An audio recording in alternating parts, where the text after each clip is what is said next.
Very important. In fact, if there's one thing I want you to take away from the stream tonight, it's probably this.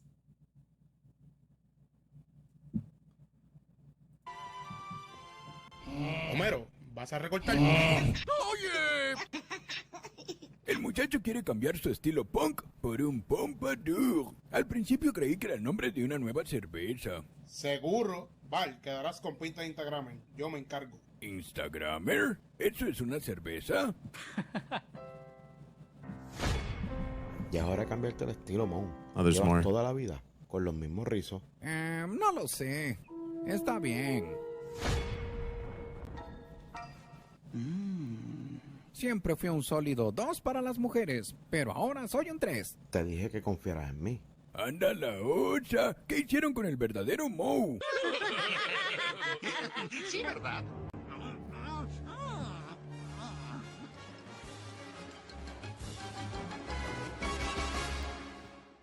I don't know what people mean when they say the new Simpsons isn't good. It was fucking just as good as anything I've seen. Real 90s kid opinion. Shit's legit. Guys, it's legit. Very good. Personally. The only thing I think that might be cooler is the original anime live action people person.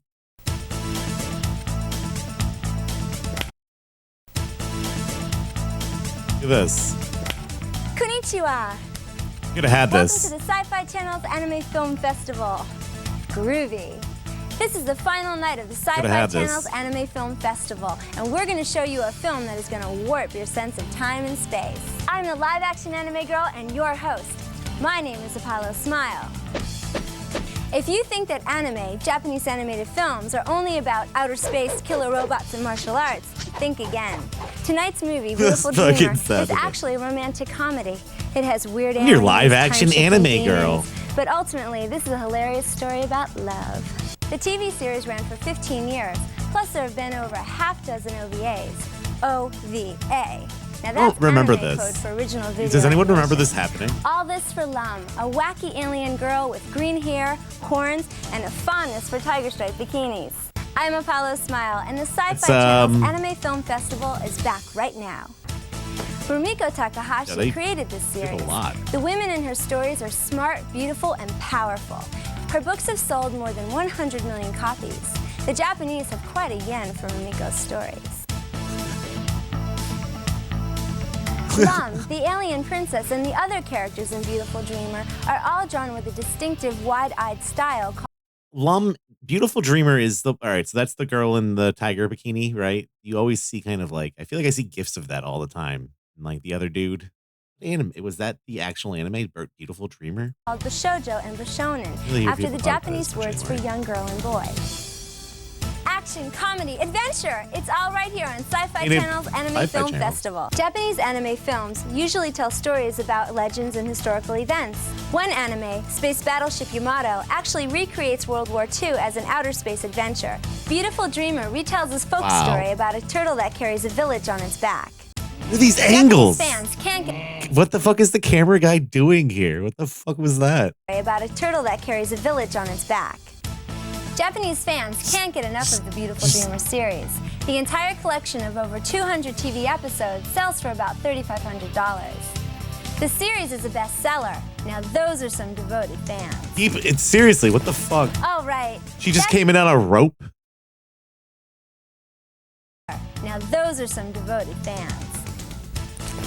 All right. Fucking sick. That's it for the Sci-Fi Channel's Anime Someone did that today. It would just turn into a zinc supplement. Film Festival. I love sharing some of my Glad you saw the favorite rope anime I came in movies on with you. today. Until the next You can get festival, strong ropes for the like that Sci-Fi too with our Channel, zinc I'm Apollo supplement. Smile. Domo arigatou gozaimashita. Thank you very much. Ayasumi. Good night. Oh, the cursed fucking. Now we gotta listen to this.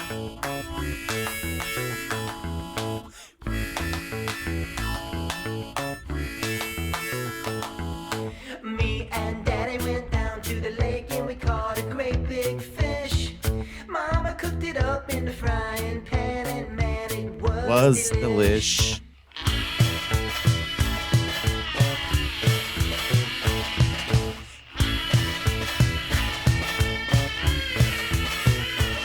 Well, Bart and Homer went down to the lake and they caught a three-eyed fish. That's just the Mama song. cooked it up in the frying pan, and man, it Was delish.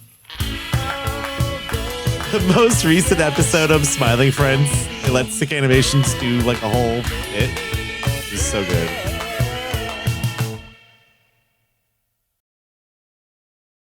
All right.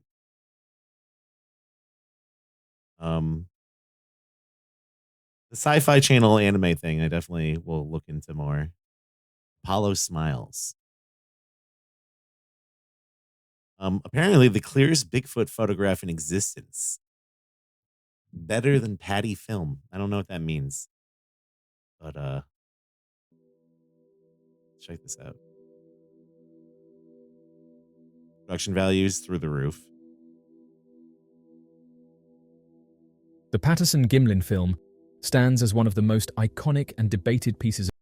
So apparently YouTube's coming out with a tool that lets you know, it like analyzes videos. It'll tell you if there's AI being used in the video. We can finally put to rest, like, is this person AI? Is this real?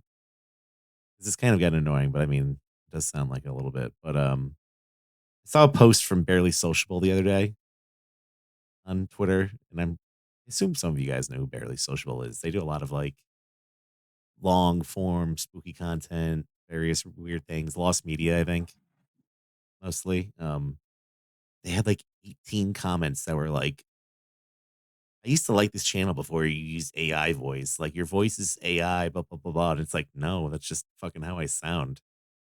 It's just like kind of fucking annoying. And like, I get it. But like, clearly some of these people just maybe sound monotone. Like, it just sounds too good to believe, but like, that's their Of real evidence voice. in the search for Bigfoot, capturing a fleeting glimpse of the legendary creature. That'll be a tool that'll just be in don't give a shit. like the YouTube comments now. Like, you can just be like, it'll just be like AI detected or whatever. In its natural habitat.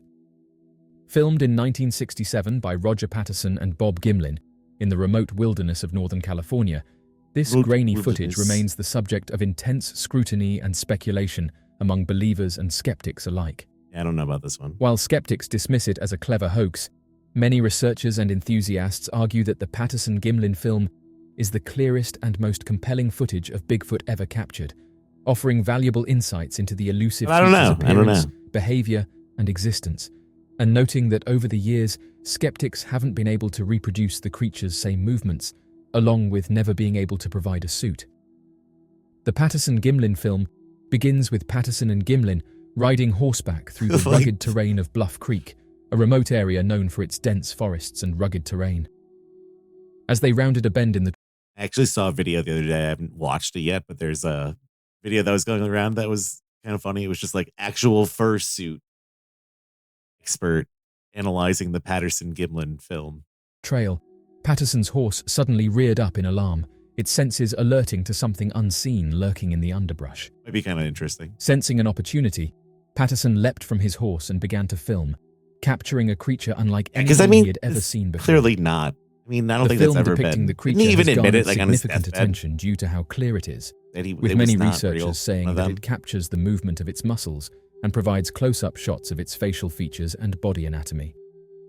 Many experts have pointed out these clear visuals, suggesting that the creature in question is likely female.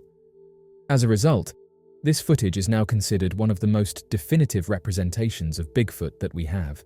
Just because it's like the in-depth such low analysis of quality, the visuals, particularly the portrayal of muscle movement and detailed anatomical features, has sparked discussions and debates among researchers and enthusiasts alike. However, a photograph that emerged on the internet back in 2022 has started to make the rounds again, and not only does this photograph show a clear depiction of Bigfoot, but it's one that many people haven't seen before. In the rugged wilderness of the Lewis River region in Washington state, a man embarked on a journey that he said would forever alter his perception of the natural world. Yeah, they Armed did with admit it nothing was more than a fake. camera and a I thought. backpack, this explorer set out into the remote wilderness, adding that this was something that he did on a regular basis.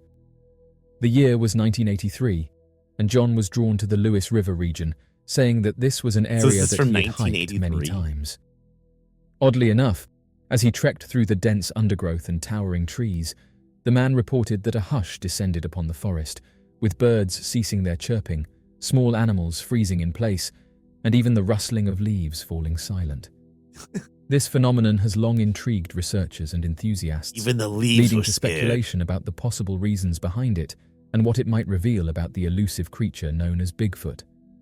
The silence of wildlife in the presence of a reported Bigfoot sighting is a curious and widely documented phenomenon that has been reported by witnesses across different regions and cultures.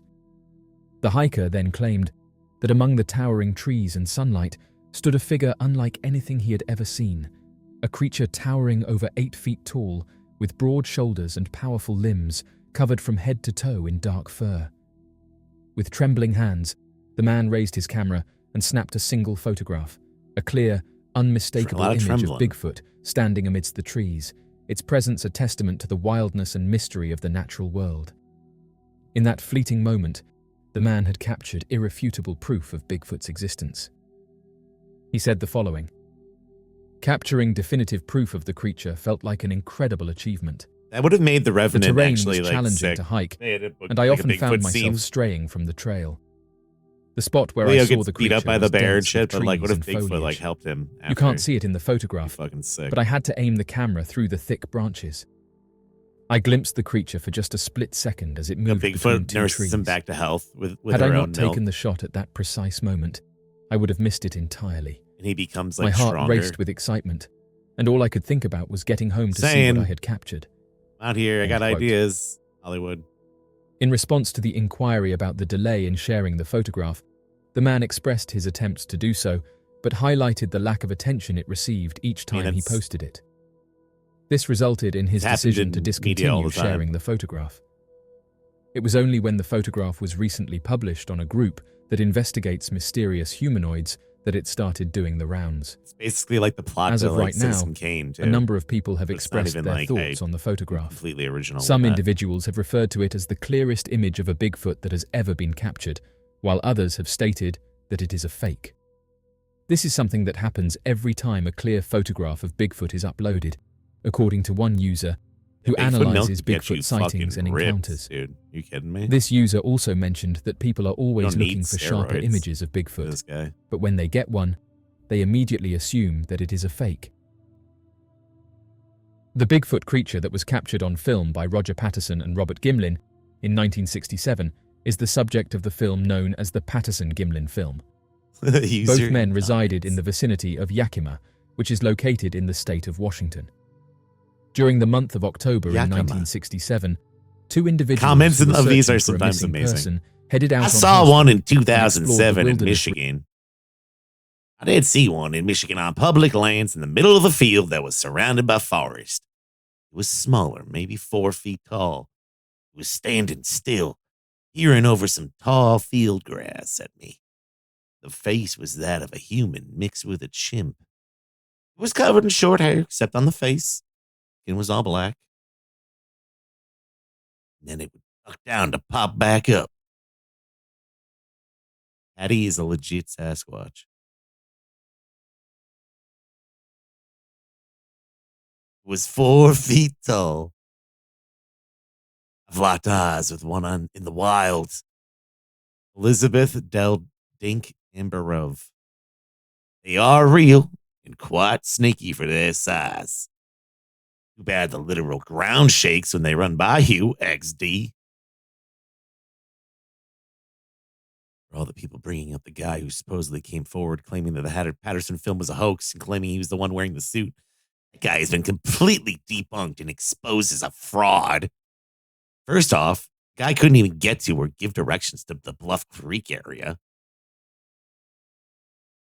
I'm glad we cleared that up.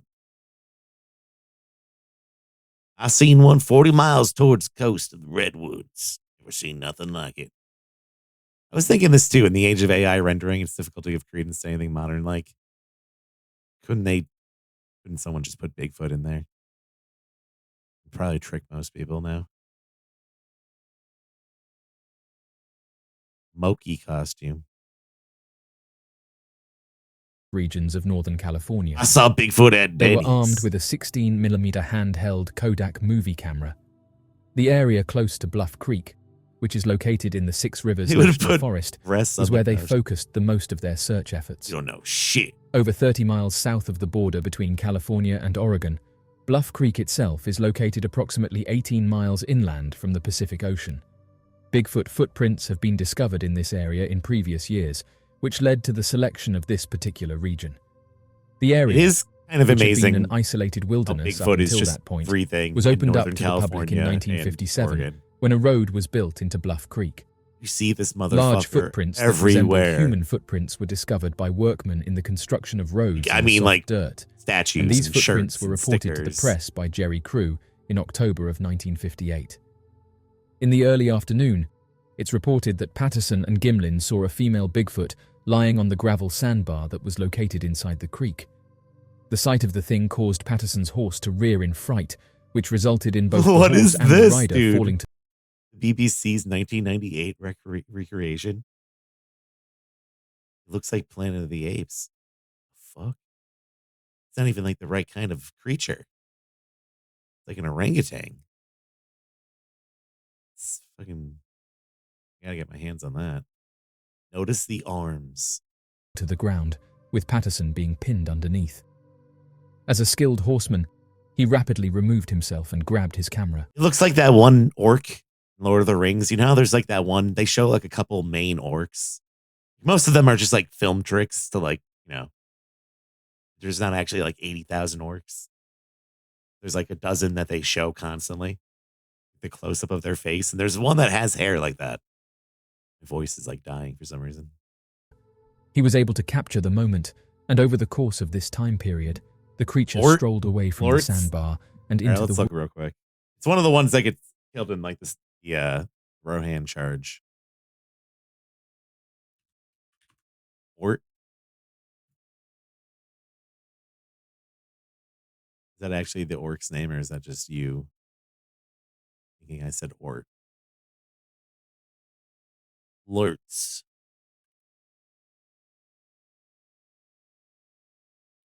He did have like a lot of orcs, but they didn't have nearly as many. No, not that guy. I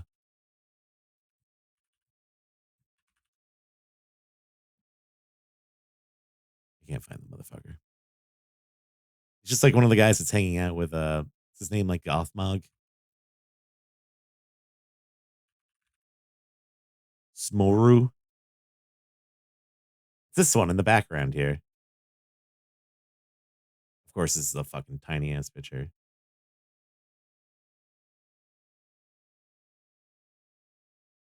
Please. Image BB? What the fuck is this?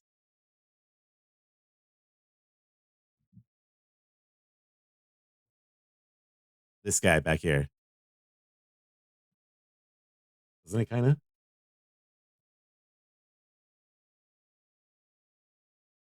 I don't know. That's just what it reminded me of.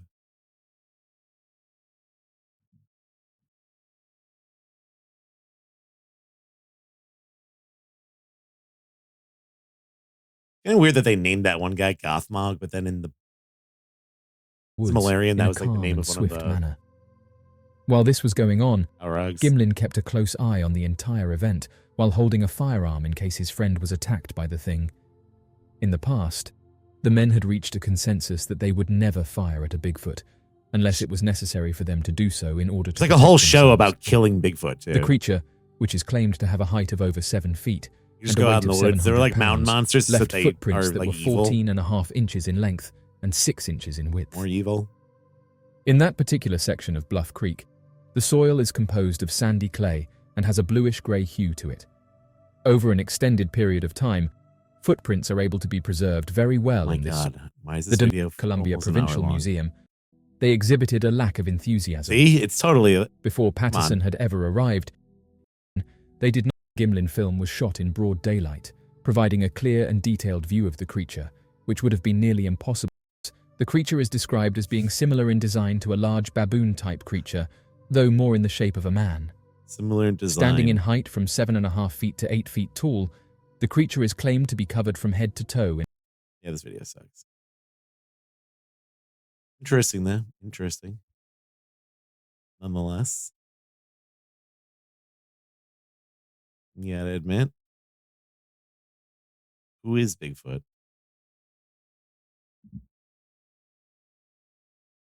Where did he come from? Where is he going?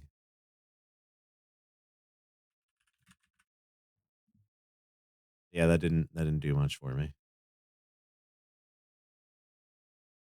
In this episode, you're going to see some of Who the does creepiest that? videos floating around the internet. Let's check them out. Can we make these not gigantic? This bizarre piece of footage was uploaded to Instagram by user BNForever. It shows what appears to be a strange light anomaly falling to the ground. Take a look.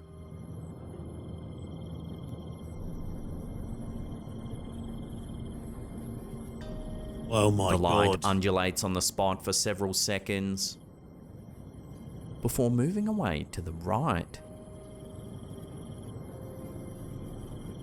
Like stop motion. Eventually, it just fades away entirely.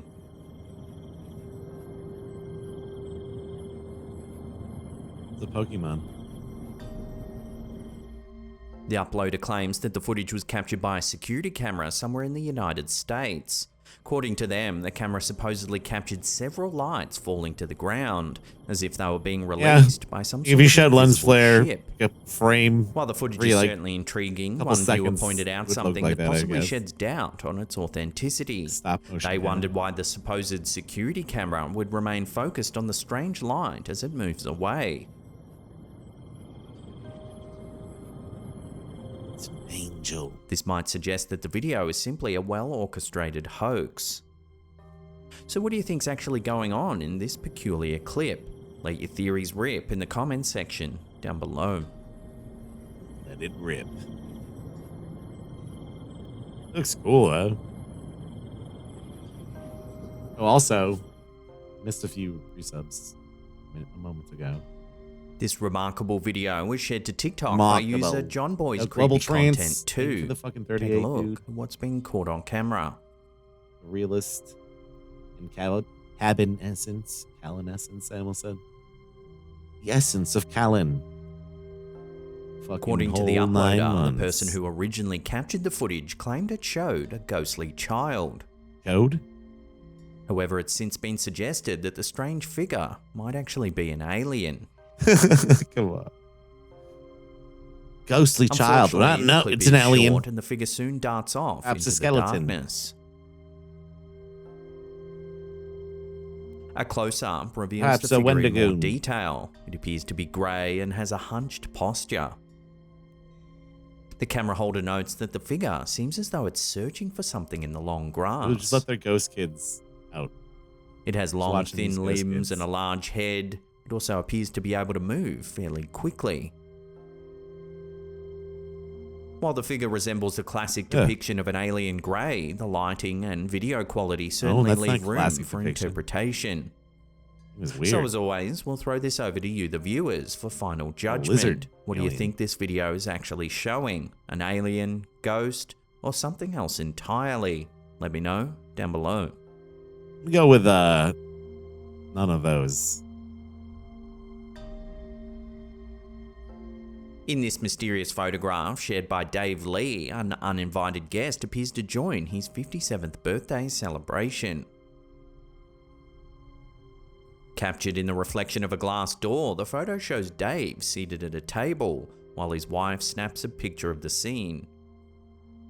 However, alongside Dave's wife in the reflection, there stands an unidentified figure who the poster believes wasn't present at the time the photo was taken. No, like, we really Dave believe that. recounts that it was only like it's upon just reviewing someone the there. photo the next day that he and his wife noticed the additional person in the image. The figure, who appears clearly next to his wife, has left Dave They and clearly his family fit in, completely right? puzzled. Despite numerous attempts over the past 3 years to replicate the shot, they've had no success. This perplexing encounter raises many questions. Who could the figure be, and why did they appear only in one single photograph? I feel like it's almost like just Dave taking normal hopes that pictures, by sharing this image, you might gaslighting find people into answers thinking or that hear from someone in others the who have picture isn't experienced real. Similar, unexplainable You take a picture of the occurrences. crowd, and it's like, when I took this picture, the crowd was not there. There was no one in the street. I don't know where any of these people came from. In an intriguing submission Insane. to the Like V Facebook page, user BT Laura shared a photograph that's captivated her family and now Anyone the could do wider that. online community.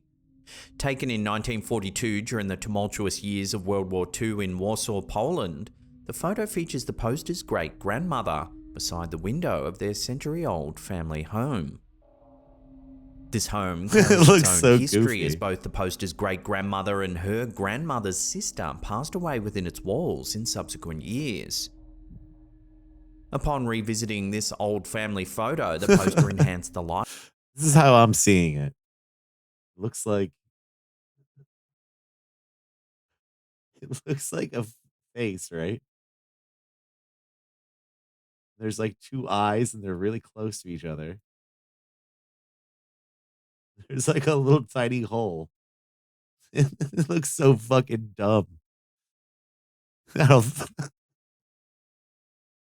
Do you see that? Is that what we're supposed to be thinking is a woman's face? Looks like literally like a Roger Rabbit in a like frame or something. It looks like bulging. It looks like a rat fink. What the fuck is the name of that artist? Rat fink, dude. That's what it looks like. You can actually see it now. The rat fink is there. There's his ears. There's his face. His paw is like right there. The fuck is up with the rat fink? See this guy everywhere. Lighting to reveal a startling detail previously unnoticed. The distinct image of a Yeah, that's face not what I peering saw. from the window. Not what I saw. The face, appearing to be that of an elderly woman, has never been observed in the decades since the photo's creation, until it was digitally captured and enlarged on a phone. This revelation has stirred both curiosity and unease within the family, as the I just poster's saw, like, grandmother rat fink in confirmed the there was no one background else present who could account for the mysterious figure in the window at the time the photo was taken. Nasty. Old people hands. This photo has since sparked a blend of fascination and speculation among viewers. Even with many so, that pondering looks over the fucking identity stupid. of the mysterious figure and its possible Why her connection to eyes? the Why she family's look like a history fucking Elden in Ring this very character? house. This discovery invites more questions than answers, leaving a haunting impression on all those who encounter the story. Of course, you can apply filters to any fucking picture you want until you see weird shit in the background. It's not like it doesn't mean When anything. Aaron Lord posted this next video to our Slaptam official We community, applied over on all these Facebook, fucking it raised stupid more than a filters few to the photo. eyebrows. Take a Some look at weird what's being things caught were on camera. apparent.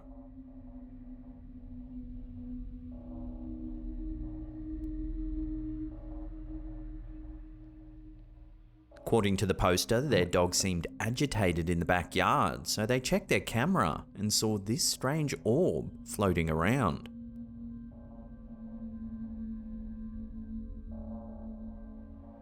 Whatever it is, it can be seen moving around for several seconds before suddenly disappearing. Do they have a 4x4 thing in the backyard for like tiny ass yard? While orbs are often overlooked in paranormal circles as little more What's than the frame insects or that dust particles, moving at this compared to the object's other strange footage doesn't make any movement and sense. sudden disappearance suggests that it might be something else. The question is, what exactly? Watch the clip a little more closely again. You know what I'm saying? Like the rain, the way the rain's moving compared to the way this orb is moving, like it doesn't make any sense. And let me know what you think this could be in the comments down below.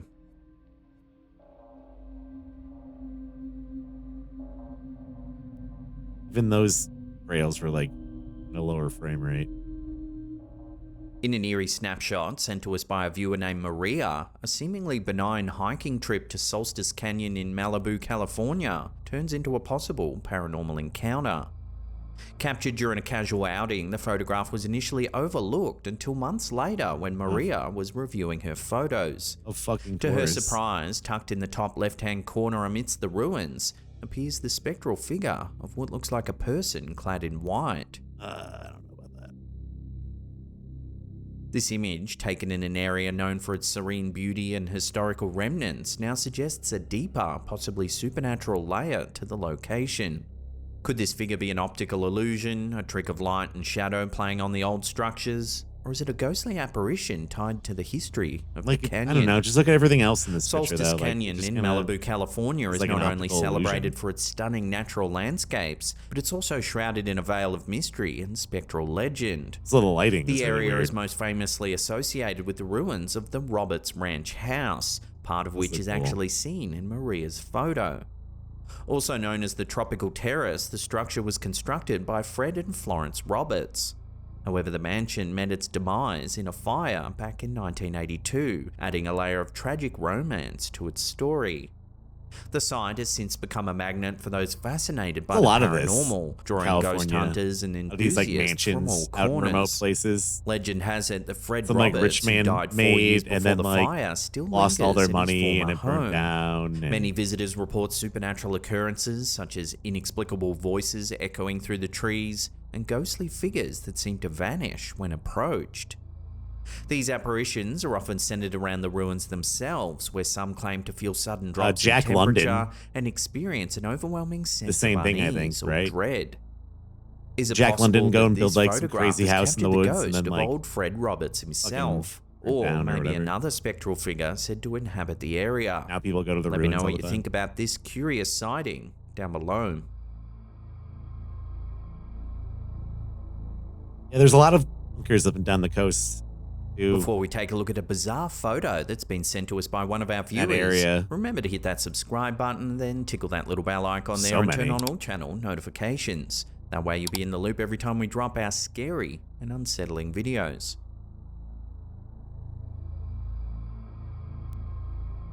This next unsettling image was sent to us by viewer Shaylin K. It was captured in Jerome, Time I saw, like, a Arizona, and presents cave puzzling house phenomenon. from While experimenting with point the on the night coast. mode featured on her new phone, the poster asked her See, I friends think I've to showed it to stand you guys, behind like, her years to ago. ensure a clear shot. We're on a hike up on Despite this this cliff. precaution, the resulting You could photo see this reveals cave a on the startling beach. anomaly. It was only A accessible wispy, from like pink, certain ghostly spots. face hovering There was a at the bottom of the whole frame. encampment built around The poster cave. It was details that crazy. there was absolutely no one in A front of shanty her when town. she took the photo. All her companions were Yeah, in the middle of behind her, nowhere. out of the camera's line of It's actually near sight. Pacifica. This inexplicable appearance of a spectral visage in an otherwise ordinary photo shoot has left the poster and her friends baffled and intrigued. The ghostly figure, with its pink hues and ethereal That form, looks sick, stands though. out starkly against the dark backdrop of the Arizona landscape. The face itself is unmistakably clear, yet its appearance in the photo makes no sense. Yeah, Pacifica is whatsoever. actually a really cool place. Could it be a trick of light and shadow, CGI chicanery, or might it be something a little more supernatural? Unfortunately, we may never know for certain what's being caught in this strange photo. I think that looks sick. Have you ever heard the wild story of the ghost blimp of California? We took a deep dive into this fascinating case over on our second channel, Slaptown Mysteries. Ghost Here's a blimp little of snippet. California. The ghost of the blimp. The ghost of the Hindenburg. Is out on the loose. Grangord. Thank you for that fucking 9 months as well. Appreciate that, dude. You hear about the USA Twitch sub price becoming $5.99? Yeah, it's a bummer. I don't understand why we're changing that now. You could have seen changing it over COVID. Obviously, that's when there was way more people on Twitch. And viewer hours were like insane. To change it now when we're back to like Q1 2020 numbers, like what's the point? You're just kicking fucking platform when it's down. This is just going to lead to people losing subscribers, you know? Like they've emailed us and they're like, oh yeah, the cut will be same for you. It'll be better. But it's like, I feel like people are going to definitely be like, nah, it's not worth it. For $6. And then also you can just do, I don't know, it'd be cool if they like added things to it. Like if there's some kind of benefit.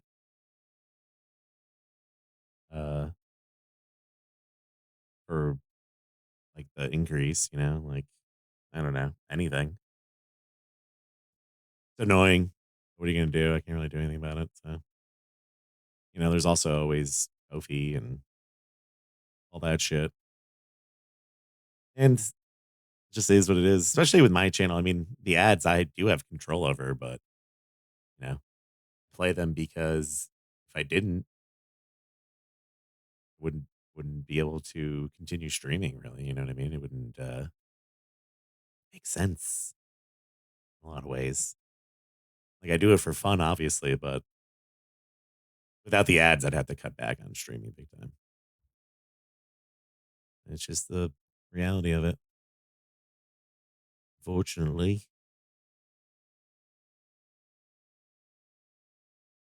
Especially for like smaller channels. What can you do? Wish they had like a smaller sub too. Like kind of like how YouTube does it, where you can kind of like pick your tiers at the beginning. So people do get emotes for like even just like subscribing for like $1 a month or whatever. And then kind of like going up from there. But yeah, it's a pretty big, gonna be a big issue. I feel like it's only gonna get worse, but like so is everything else. Basically every platform out there has announced like increases to fees for the past few years. So what are you gonna do? I wouldn't even be surprised. I've been saying this for a while that I think they will get rid of the Prime sub eventually. I think they'll get rid of the Prime sub, and also I bet they'll even bring the tier 1 sub up to like $6.99 from $5.99. I can see that happening within a year or so. That sucks, but also, I think that was the problem with Twitch over COVID. Like the leadership was not good. They didn't deliver what they were supposed to deliver to Amazon. That's why you're seeing all these executives leave the company now too. Over the past few weeks, there's been like a huge exodus. And I'm sure the executives are going to be fine. Who really gives a shit? But something is happening. Something ain't good. Oh, what are you going to do? How you doing? I'm Callan, and this is Slapped Ham. That's why You're it's about good to see have some of the like most- more than one thing going on as opposed to just Twitch or just YouTube. This stuff does change and a win. Like nothing is ever for sure. So see. Yeah, Twitch has been, I would say, since 2016 in a precarious situation. most mysterious videos going around the internet. So smash that subscribe button right now and get ready for some creepy content, just like this.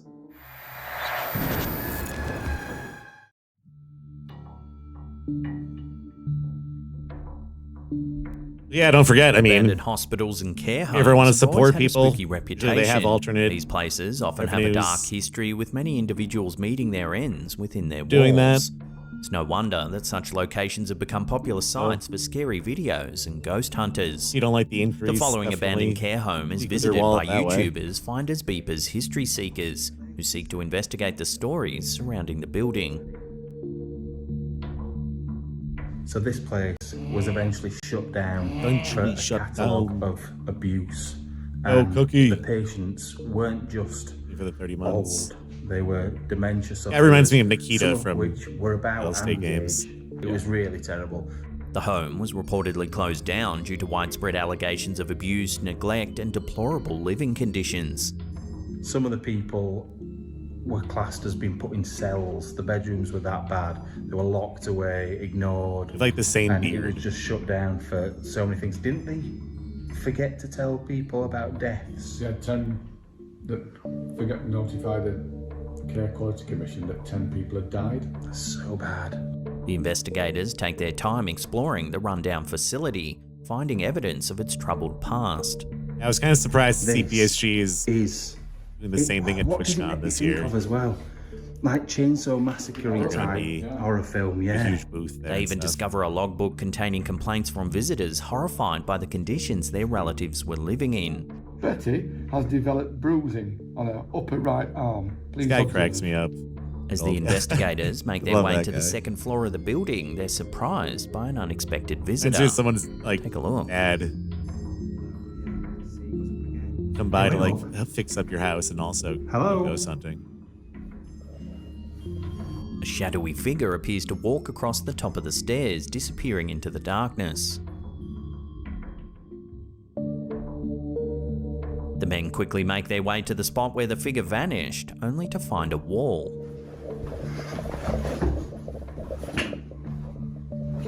If you slow the footage down, you can indeed see a solid shape moving at the top of the stairs. Yeah, this is the kind of place you get like bugs in your lungs, breathing eggs in the wrong place. Could this be evidence of a former resident lingering in the place where they met their end? Care homes can be filled with individuals who have suffered greatly in their final days. If they were mistreated or neglected, it's understandable that they may not rest easy in death.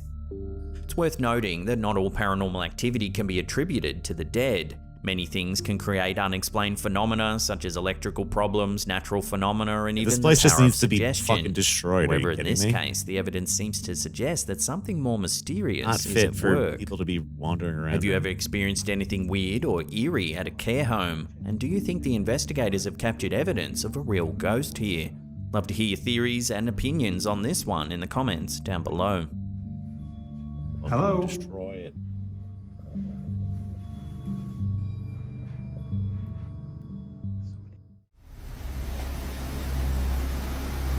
In this spine-chilling video shared to TikTok by elkakui.tv, we witness a store worker going through their nightly routine. The worker starts by checking the front door and ensuring that everything in the front area of the store is in order. Then they proceed to the back, entering the refrigerator to reorganize the shelves. Thumbs up. But take a look at what his camera captures.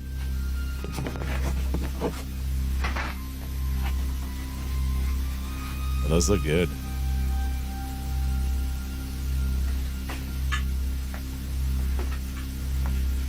As you can see, a shadowy figure passes by the refrigerator door. He's just recording everything. Totally normal. Alarmed, the What worker the quickly fuck? grabs the camera and searches the store for any sign of the mysterious figure. Despite their best efforts, the startled worker is unable to find any trace of the person. Do you really just grab your phone though? Could it be that the worker unintentionally caught a ghost on camera? Or is there another explanation for the eerie figure's sudden appearance? Share your thoughts maybe on people this would one do in the that now, I comments don't know. down below. We'll just record everything.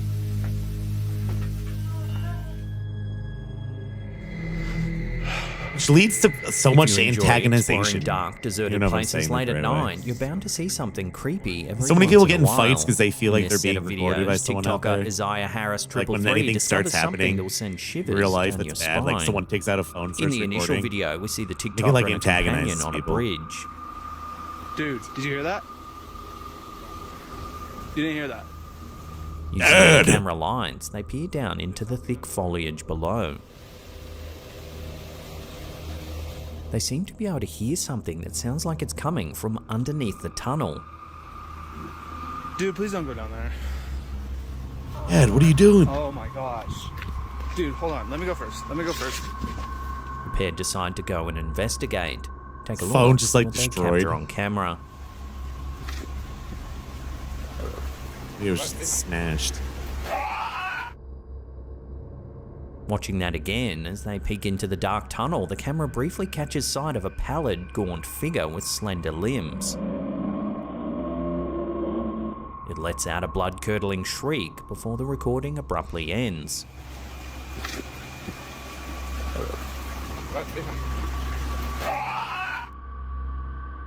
The following night, the pair decide to return to the location. This time they've come prepared with camping gear, supplies, and a four-wheeler. They camp out nearby and spend the evening searching for whatever it was that spooked them the night before. Looking for a creature. Because it's literally so quiet here. I've heard some like growls and grunts and stuff, but nothing like what we heard that night. After several hours, it seems the pair have had no luck and decide to give up. However, after posting their footage to TikTok, a sharp-eyed viewer managed to spot a figure lurking among the trees in the background. Take a look.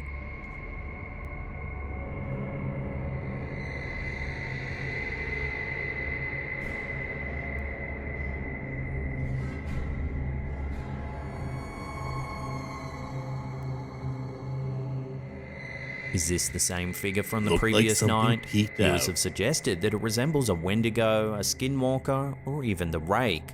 The Rake is a mysterious cryptid often described as a God. tall, hairless, pale humanoid with elongated limbs, sharp claws, and glowing eyes. Renowned for stalking its victims and feeding on their fear and mental stability, the creature tends to target individuals experiencing distress. Encounters with the Rake are typically recorded to occur in remote or abandoned locations, leaving its origin and nature shrouded in mystery.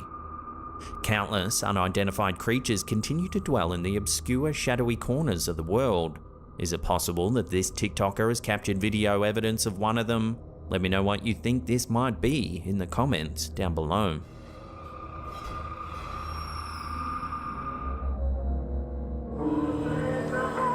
YouTuber Pradeep Kumar Bangda recently uploaded a spine-chilling video that's left paranormal enthusiasts and skeptics alike debating the existence of ghosts.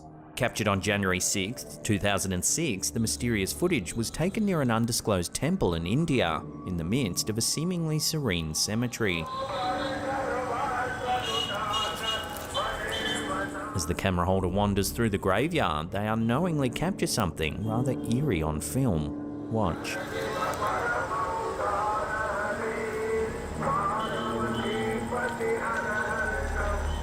If we watch that again, you can see a man standing nearby as the camera pans around the tombstones. However, in the blink of an eye, the man inexplicably vanishes as the camera pans back to the same spot just moments later. India's rich history and cultural heritage have long been intertwined with beliefs in the supernatural, making this eerie video all the more captivating. Could this be a genuine ghost caught on camera, or simply a clever manipulation of video editing? As of right now, no one knows for certain. The location of the temple and cemetery in question remains undisclosed, adding another layer of intrigue to this interesting tale. As the video continues to circulate and fuel discussions, the search for answers to this perplexing sighting persists. Oh man, it's pretty crazy.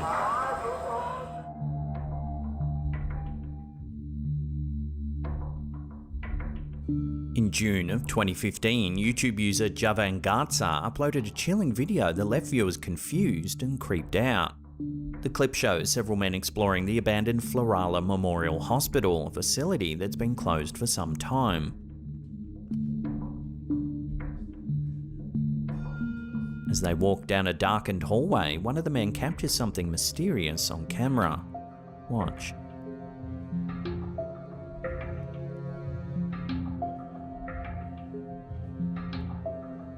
It can be hard to see at first, but if we slow it down and brighten the image, you can make out a strange shadowy figure moving from right to left. Who the fuck is that?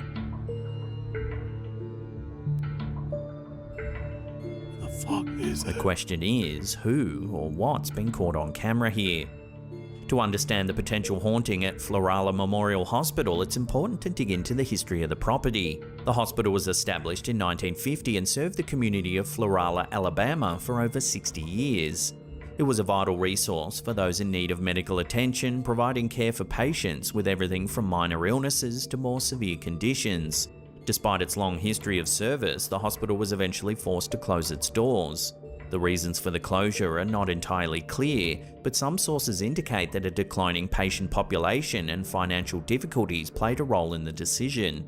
The hospital's closure left many locals with a sense of loss, as it's been a significant part of the community for so long.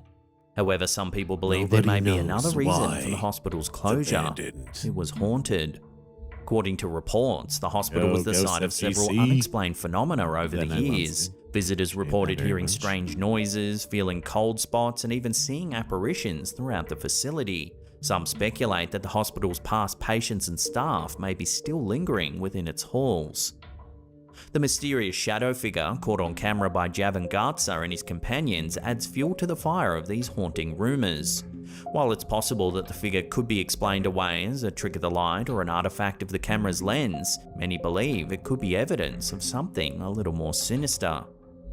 Of course, there are skeptics who scoff at the idea of paranormal activity in the hospital. They point out that abandoned buildings are often prone to deterioration, and it's not uncommon for materials to shift or for natural phenomena to occur that could create strange sounds or visual effects. However, for those who have experienced the unexplained at Florala Memorial Hospital, the idea of a haunting is all too real.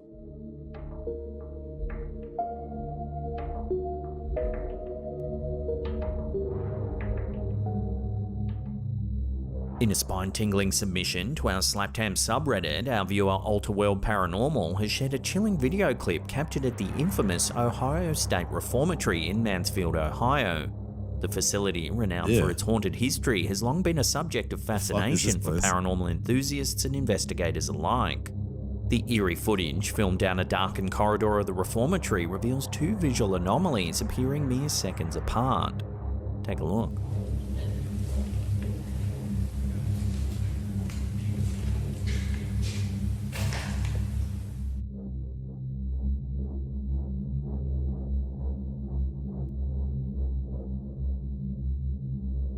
The anomalies, resembling shadow figures, have reignited interest in the haunted history of the Ohio State Reformatory. Originally opened in 1896, the Ohio State Reformatory operated as a correctional facility until 1990. During its time in operation, the institute witnessed a multitude of deaths, including those resulting from violence, disease, and suicide. Why does it just look like some fucking rich person's These house tragic now? events have led many to believe that the spirits of former inmates and staff continue to linger within the building's halls. Alterworld Paranormal's video poses the question, could the old reformatory truly be haunted? The shadowy figures captured in the clip add an element of mystery to the age-old debate. While some may argue that the anomalies are mere optical illusions or camera malfunctions, others insist that they provide compelling evidence of paranormal activity. But what do you think? Let me know where you land on this strange sighting in the comments down below.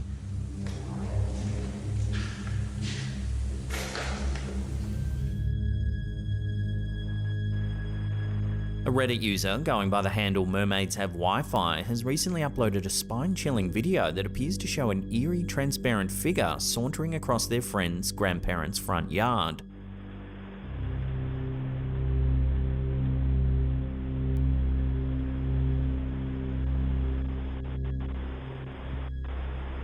The footage, which was captured on a Ring doorbell camera, has sparked intense debate among Redditors, with many speculating about the possible explanations behind the mysterious figure's strange appearance. The grandmother firmly believes that the footage shows a ghost. However, the poster is not so sure. She thinks it's simply a regular person walking through their yard at 2 AM. However, she does note that this in itself is rather unsettling. Other skeptics have not been silent in voicing their opinions on the matter either. Some have offered alternative explanations, the most common being that the mysterious figure is likely the result of a camera glitch. While no definitive answer has been reached, the debate continues to rage on Reddit and beyond. The video has undoubtedly captured the imagination of many, leaving them to ponder the boundaries between reality and the paranormal world.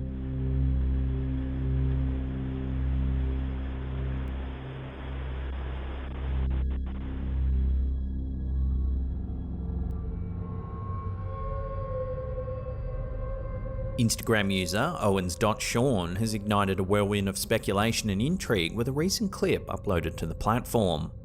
Take a look. Sorry. Just setting my little cushion stand. Oh my god. What's the ball? The video appears to capture an unidentified orb soaring through the air, closely pursued by two fighter jets that seem to be trailing the mysterious object. The baffling sighting prompted fellow Instagram user LukeWhite933 to share a personal experience from 1990 in Forestdale, Alabama. While at a motorcycle scrapyard, Luke White and the owner witnessed a similar sphere hovering about 20 feet above the trees. Upon seeing the mysterious object, the owner of the scrapyard grabbed an automatic rifle and began firing at it, only for the sphere to continue on its path, seemingly unaffected by the shots fired. The footage and accompanying anecdote have left viewers questioning the nature of the orb and its pursuers. Just shoot Could it. this be a genuine extraterrestrial craft, a top-secret military experiment, or is it all just CGI? As the debate rages on, the answer remains elusive. Watch the clip again and share your thoughts on this bizarre sighting in the comments down below.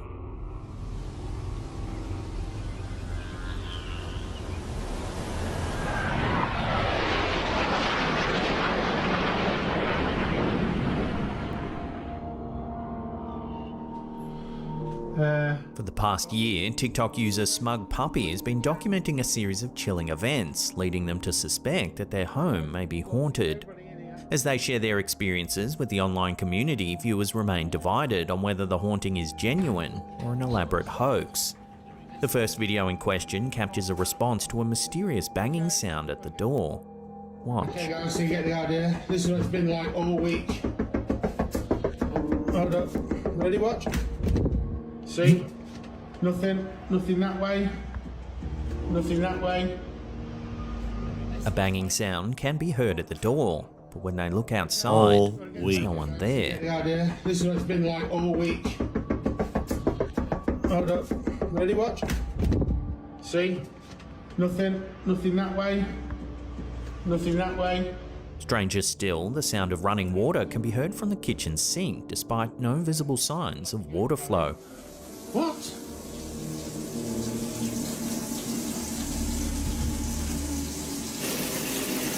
Hold up, I'll show you.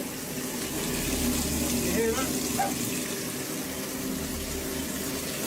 Can you hear it? That is insane. Listen. The uploader suspects that the activity could be the work of a poltergeist or even a demon. In a second video, things turn dangerous when something appears to attack the daughter of the family.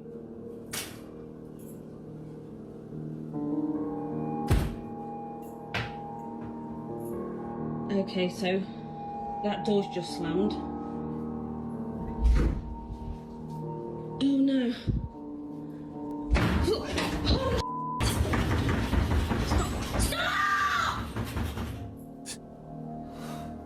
It looks like something grabs her by the face. By the face?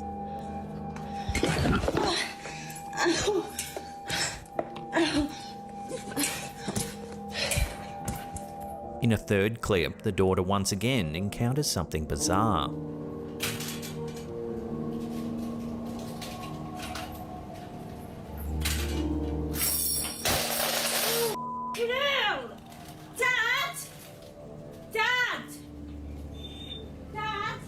As she walks through the living room, a set of cutlery seemingly falls from the ceiling.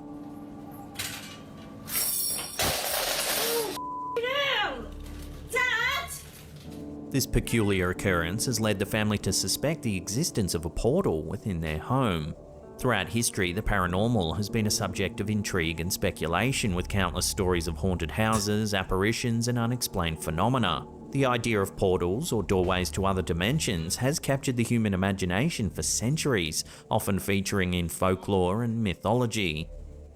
Audiences on TikTok have been left baffled by the strange footage, with many questioning the authenticity of the haunting, while others express concern for the family's well-being.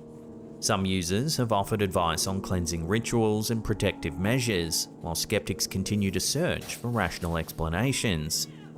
As this ongoing saga unfolds on TikTok, the truth behind the haunting remains a mystery. As more information comes to light, we'll continue to monitor the strange events surrounding Smug Puppy's family and their potentially paranormal experiences.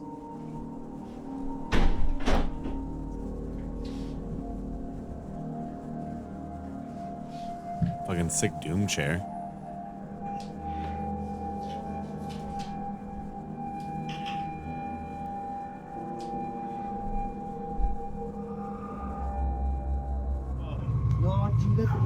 In this next video, uploaded to TikTok by elkakui.tv, an eerie sound leads those filming to believe they may be witnessing something paranormal. Ironic.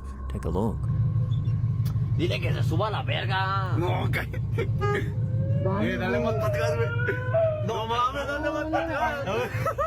Dale más para atrás. footage shows what appears to be a young woman with dark hair seated on a concrete step. If you listen closely, you can hear an eerie crying sound.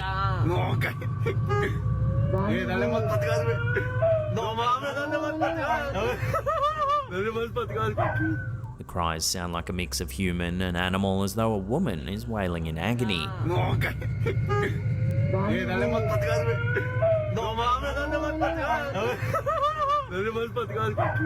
This unusual sound has led viewers to question whether she might be more than just human.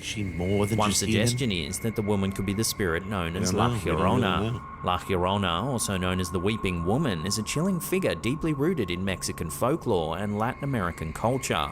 This legendary spirit is said to be the tormented soul of a woman who, in a moment of desperation or rage, drowned her own children in a river. Overcome with grief and regret, she ultimately met her own tragic end, drowning herself in the very same body of water. Since then, her spirit is said to have been doomed to wander the earth, forever weeping and searching for her lost children along the banks of rivers and waterways.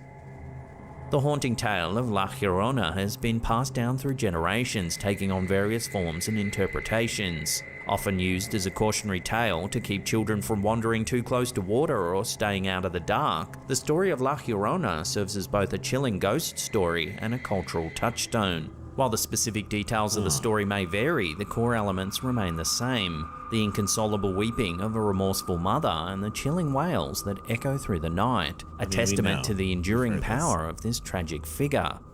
So could it be possible that this video actually does show the ghostly La Llorona? Watch and listen to the footage one more time and judge for yourself. Dile que se suba a la verga. No, cállate. Dale más para atrás, güey. No mames, dale más para atrás. Dale más para atrás.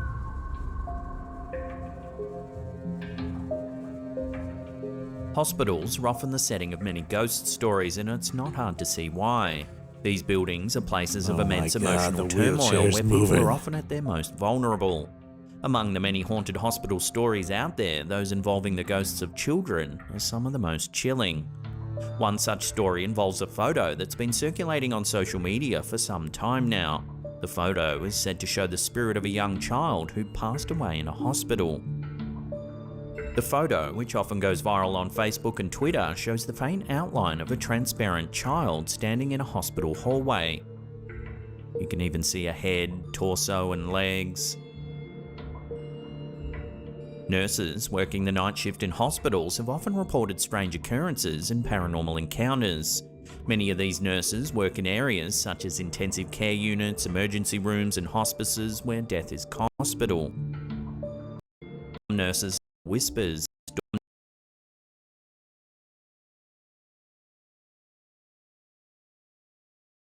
Hospitals have often reported strange occurrences and paranormal encounters.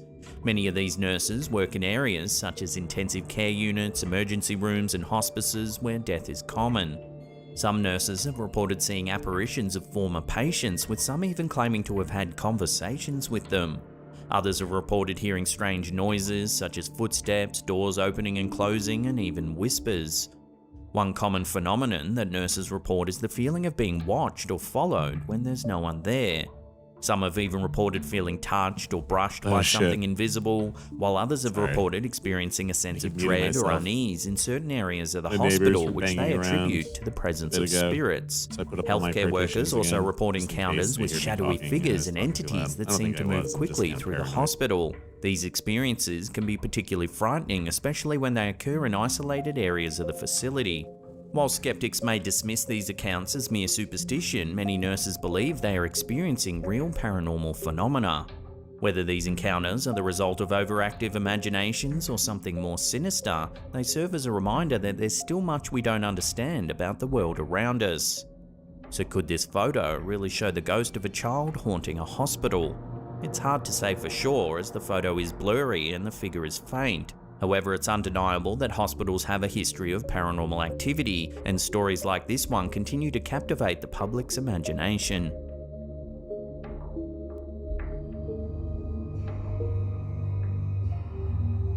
chilling photo shared by Reddit user UnusualTown4323 has stirred up a debate among fellow Redditors regarding the nature of an eerie figure caught on a security camera back in 2016. The unsettling image, captured at 4:28 AM, shows a tall figure standing in the poster's kitchen in their rural home.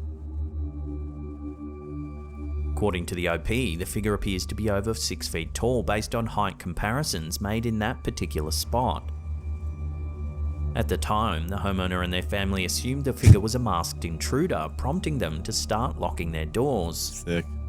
The security camera, a cheap wired model, was positioned at the bottom of a window frame. The OP noted that a previous tenant had died in the house, which prompted some fellow Redditors to speculate that the figure haunted or not, someone dying in the house. Despite the speculation, the original poster maintains that they always believed the figure to be an intruder, though they do remain open to other explanations. So what do you think? Is this a masked intruder or something a little more mysterious? Either way, the figure's appearance is nonetheless haunting to look at. Haunting to look at? On the night of January 16th, 2023 at 10:19 PM, Twitter user JXRDXNCMR captured some truly eerie footage. The clip, captured on a UFI home security system, has reignited a debate surrounding the paranormal and the existence of ghosts. Watch what happens. What does UFI mean?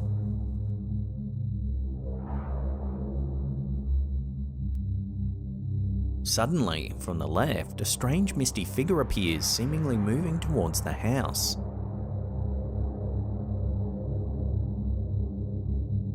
A translucent apparition with an uncanny resemblance to the classic image of a ghost has sent shivers down the spines of viewers across the internet. Social media commentators were quick to jump on the bandwagon, speculating that the unsettling figure was in fact a ghost. Theories and explanations have run rampant in the comments section, with some users sharing their own spine-chilling experiences, while others suggest more rational explanations such as camera glitches or optical illusion. As the debate continues, one thing is for sure, the OP's video has once again sparked the timeless conversation about the existence of ghosts and the paranormal. Whether you're a believer or a skeptic, this spine-tingling footage is sure to get you thinking about what might be lurking in the shadows. What's out there, guys? What the fuck is out there? Yeah, someone tried to edit themselves out. In a groundbreaking development, NASA has released an audio recording of a black hole, revealing an eerie sound that's captured the imagination of people around the world. Really real though. This is just like what it would sound like based on mathematics, right?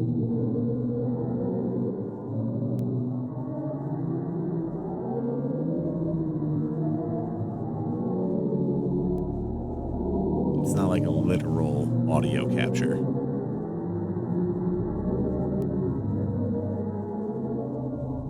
The unsettling audio clip, which some have likened to the moans of lost souls in pain, was made possible thanks to advanced technology and the relentless pursuit of knowledge by the space agency. The soundbite was obtained from a black hole using cutting-edge techniques in astrophysics and audio processing. He's backing it up.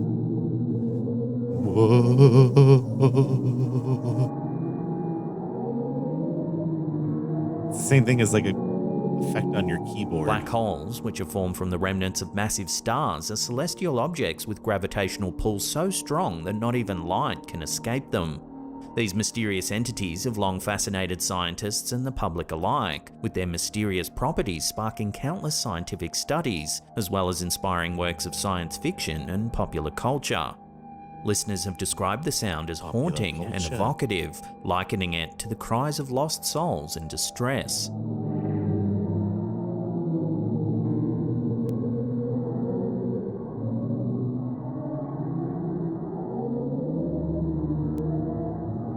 NASA's achievement is not only a testament to the power of human curiosity and innovation, but also a reminder of the vast mysteries that remain in the cosmos.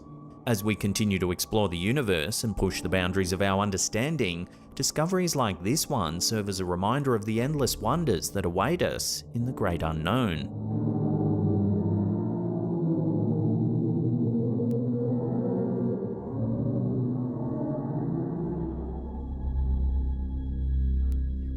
In a tragic incident in 2015, 25-year-old Lynn Grossbeck lost her life when her car struck a concrete barrier at the end of a bridge. The accident occurred near the intersection of Arrowhead Trail and Main Street in Spanish Fork, Utah, causing the vehicle to veer off the road and ultimately land in the Spanish Fork River. The car's position made it difficult to see from the road. Grossbeck unfortunately perished in the accident as the car overturned in the water. Miraculously, her 18-month-old daughter, Lily, who was secured upside down in her seat, survived the incident. Around 14 hours later, a fisherman discovered the wreckage and alerted the police. Eerily, the rescuers reported hearing a mysterious call for help coming from within the car when they arrived at the scene. To me, it was plain as day, because I remember hearing a voice. It didn't sound like a child. Just saying, help me. In a more recent recollection of the incident, police officer Tyler Beddoes said that, "In my mind, in my heart at that time, I thought, I don't know what's calling out to us. There's nobody else around. It wasn't the These baby." are kind of weird. Like, why would in the you back need seat, to comment they on found Lily, who was upside down and barely above the rushing cold water. Cold water for about 16 hours. Beddoes recounted that when he and the other rescuers flipped the car, it submerged the young girl under the water for 3 to 4 minutes. The car upside down for that many hours, freezing cold. When we flipped the car, it submerged her underwater for 3-4 minutes. Many were amazed at how 18-month-old Lily was able to survive the ordeal. The water in which the car was found was so cold that several police officers and firefighters who jumped into the river to help needed to be treated for hypothermia at a local hospital. The condition so extreme, 3 police officers and 4 firefighters went to the hospital with hypothermia. So whose voice was heard calling out for help? Was it just a figment of the rescuer's imagination? Was there something paranormal at play here? Let me know your theories on this one in the comments down below. I don't know about all that. To me, it was plain as day, because I remember hearing a voice. It didn't sound like a child. Just saying, help me. Often, when we discuss spirits, we think of individuals who have lived and passed away. However, Redditor Philippe Dinoti presents evidence that the reverse may also be possible. In 2013, the poster and his wife visited Chile, seeking respite from their stress and disappointment due to their inability to conceive a child. They enjoyed the trip and took many photos to remember their experiences. By 2015, they finally welcomed a beautiful daughter into their lives. However, whenever the trip to Chile was mentioned, their daughter insisted that she was there with them, joining them in their sadness. Her parents initially dismissed her claims as the whims of a child's imagination. That wasn't until one day, 9 years later, they stumbled upon a photo from the trip on an old cell phone. The image shows Mum standing next to a young girl in a pink shirt. The poster asserts that no children were present at the time the photo was taken, leaving them without any rational explanation for the mysterious image. The OP has suggested that this is their young daughter appearing 2 years before she was even born. Could this really be true? Could this young girl really have been present 2 years before her birth, offering comfort to her parents in their time of need, as she always claimed? Love to hear your thoughts on this strange story in the comments down below.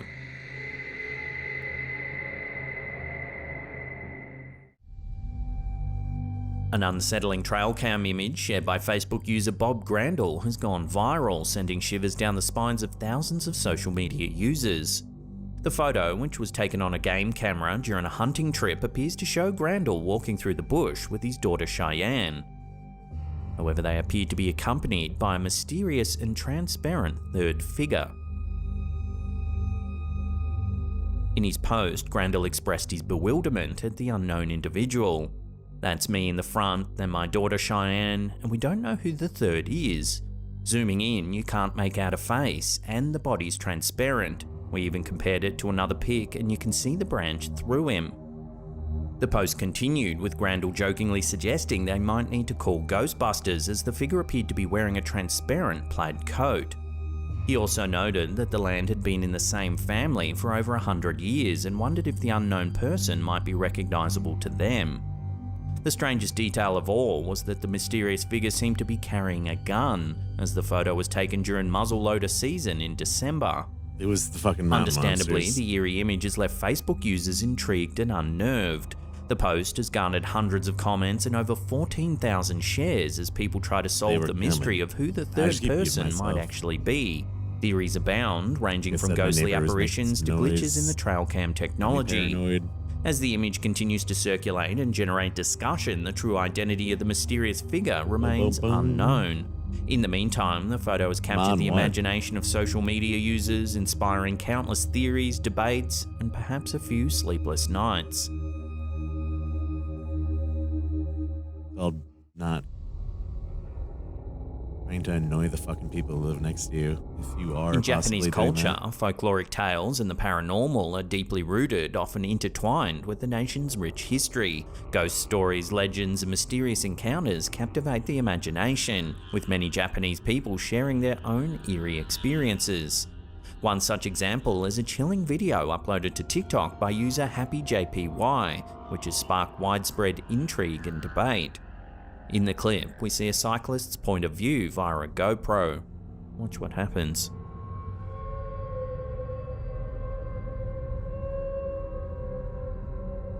What the fuck?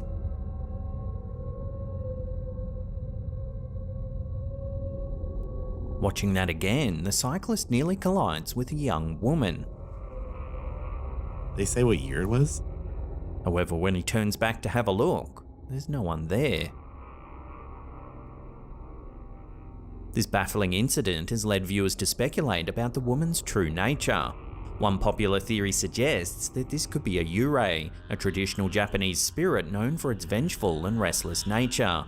Yurei are believed to be the souls of people who have died under tragic or violent circumstances, leaving them unable to find peace in the afterlife. Yurei are typically depicted as pale, ghostly women with long, flowing black hair dressed in white funeral attire. They're often associated with specific locations or objects which they haunt as a result of their unresolved matters.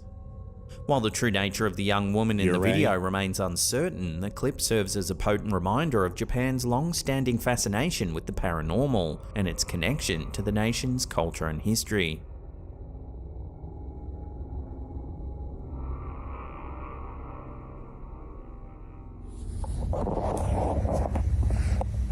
A bone-chilling video has been submitted to our Slapcam community Facebook page by one of our viewers, Laris Hernandez, who suspects their house might be haunted.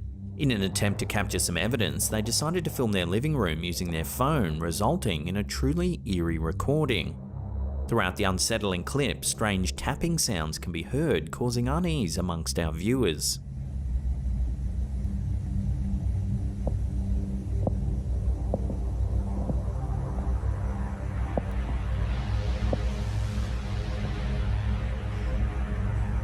Fuck is that? According to the uploader's comment, the incident took place at around 3:25 AM while they were sleeping in the living room with their son, who has a broken leg. There was no one else downstairs at the time, and the banging sounds persisted for several minutes before they mustered the courage to grab their phone and start recording. Although the tapping sounds are faint in the video, 2 to 3 distinct bangs can be detected.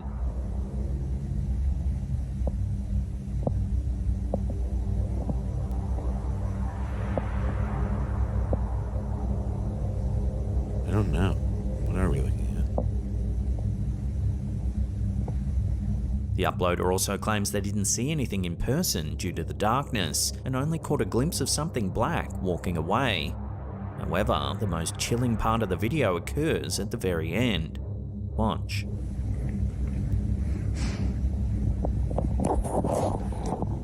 A dark, shadowy figure seems to run past the camera.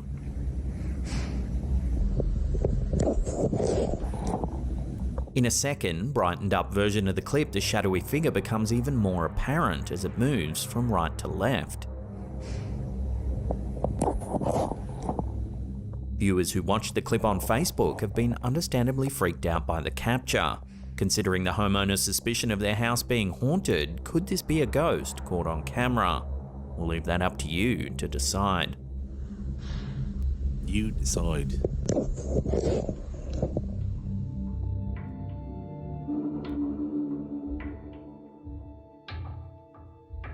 Guernsey, a small island in the English Channel, was occupied by Nazi Germany during World War II. The Germans built a network of tunnels and bunkers on the island, many of which still exist today. These structures have become the subject of many rumours and stories, with some claiming that they're haunted by the spirits of soldiers who lost their lives in the war. Recently, an image surfaced online that's added fuel to these rumours. The photo, taken in an underground Nazi hospital in Guernsey, shows a row of beds in a darkened bunker. At the end of the row, there appears to be a faint impression of a person standing in the shadows. It's not known exactly who took the photo, but the photographer was said to be alone when the image was taken. The Nazi occupation of Guernsey was a dark time in the island's history. The tunnels and bunkers that were built during this period serve as a reminder of the island's past and have been the source of many stories and rumours. Some people claim to have seen apparitions of soldiers, heard unexplained noises, or felt an eerie presence in these places. While some dismiss these stories as mere superstition, others believe there may be some truth to them. This photo has sparked further speculation and debate. Could the photo really show the spirit of a Nazi soldier, or is it simply a case of pareidolia, where the human brain sees patterns in random data? Whatever the case may be, the bunkers and tunnels of Guernsey continue to fascinate and intrigue those who seek out the mysteries of the past.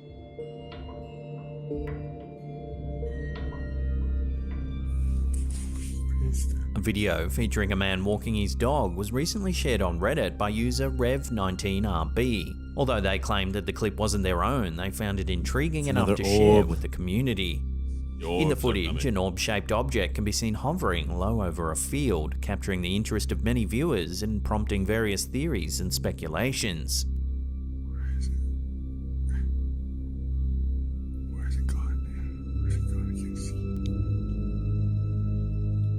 The orb's unusual gyrating movements adds a layer of mystery to the sighting, leading some to question if it might be evidence of unexplained or even extraterrestrial phenomena. Just me and Hero, and this thing's in the air. It just lodged from somewhere. A close-up of the object reveals its shape to be spherical, and it appears to be covered in reflective material. What is that?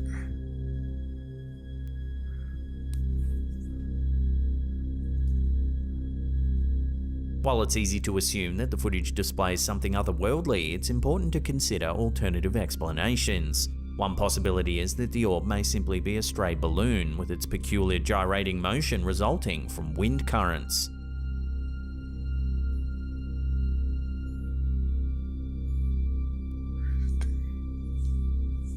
Ultimately though, without any further information or analysis, it's challenging to draw any definitive conclusions about the true nature of this mysterious orb. So we'll throw this one over to you, the viewers. What do you think this object could be? Share your theories with one another in the comments down below.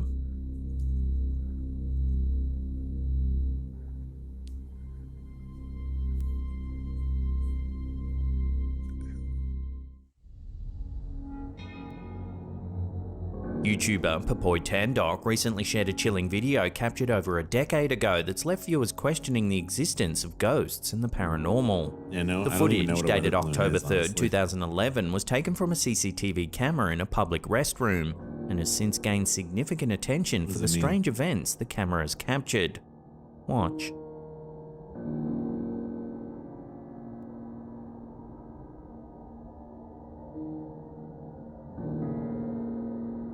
While another patron in the restroom clearly has a visible reflection, the man in the suit appears to have none.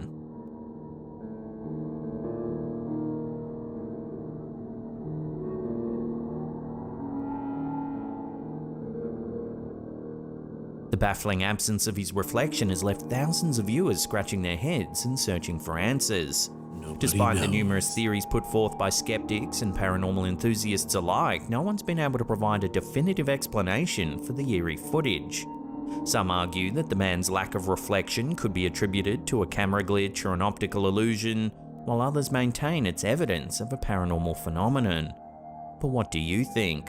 Love to hear your theories on this strange piece of footage in the comments down below.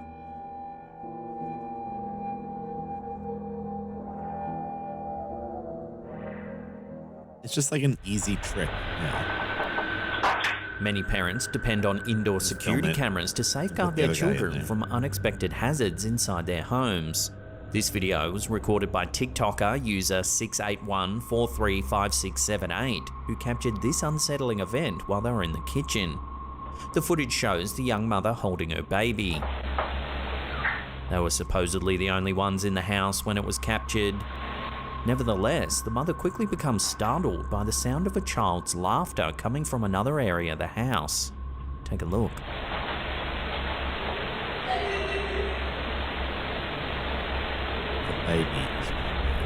Some viewers have noticed that the infant seems to detect something peculiar even before the mother. Yeah, they begin looking in the direction of the ghosts. laughter a few seconds prior to being audible in the clip.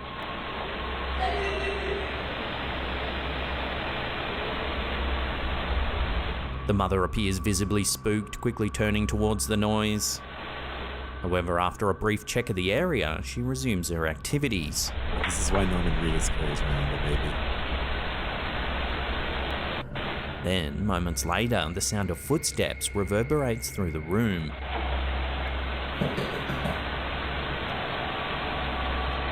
This is shortly followed by the sound of the motion detector on their back door being triggered.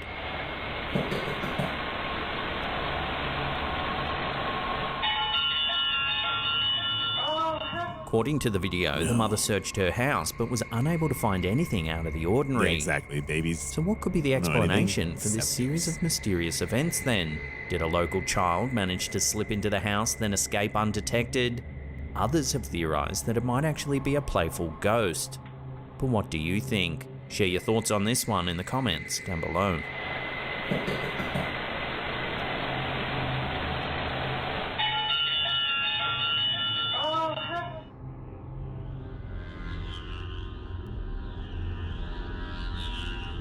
Reddit user Cryogenic Toast 1 has posted a chilling account of what they believe to be evidence of ghostly activity in their home. The photo, taken in 2013 with an iPhone 4, appears to show a transparent dark figure standing in a doorway at the back of their living room. If you zoom in, you can indeed make out the faint suggestion of a person standing there. Here it is, brightened up a little. The user, who was named the alleged apparition Fred after the character from the movie Drop Dead Fred, claims to have been haunted since moving into the house back in 2000. In their detailed account, the OP describes how they initially dismissed the ghostly encounters as a result of nerves after moving into a new home at the age of 5.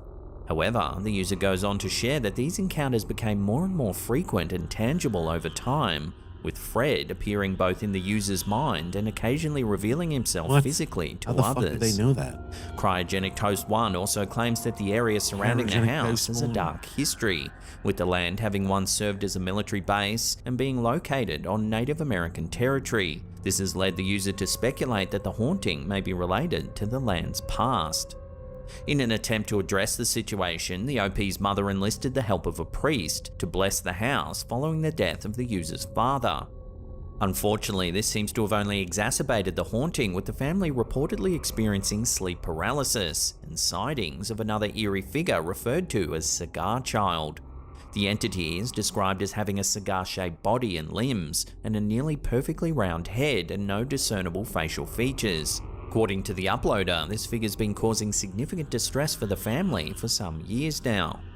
Despite the apparent evidence and compelling narrative, it remains unclear whether this Reddit user's house is genuinely haunted, or if the photo and accounts are the result of an overactive imagination or other factors. Whatever the case, the story of Fred and the haunting experiences the OP has shared will undoubtedly continue to captivate and intrigue readers.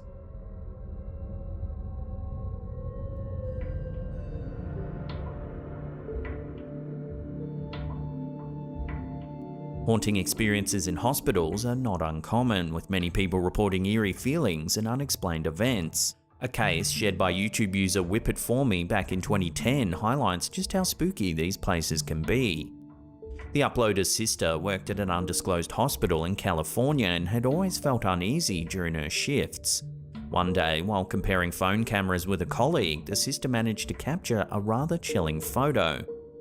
The image shows what appears to be the apparition of a young girl standing in the background. The uploader speculates that it may be the spirit of someone who passed away at the hospital. According to the uploader, strange and odd things have happened to several employees at the hospital, from apparitions to strange lights and noises. While the quality of the photo may not be great, it's certainly raised questions about the existence of paranormal activity in hospitals. It's not uncommon for hospitals to have a history of death and tragedy, which may contribute to the presence of spirits or paranormal activity. Whether this photo is genuine evidence of a haunting or simply a trick of the light, it's clear that hospitals can be spooky places. So have you ever experienced anything strange in a hospital? If you have, share your stories with one another in the comments down below.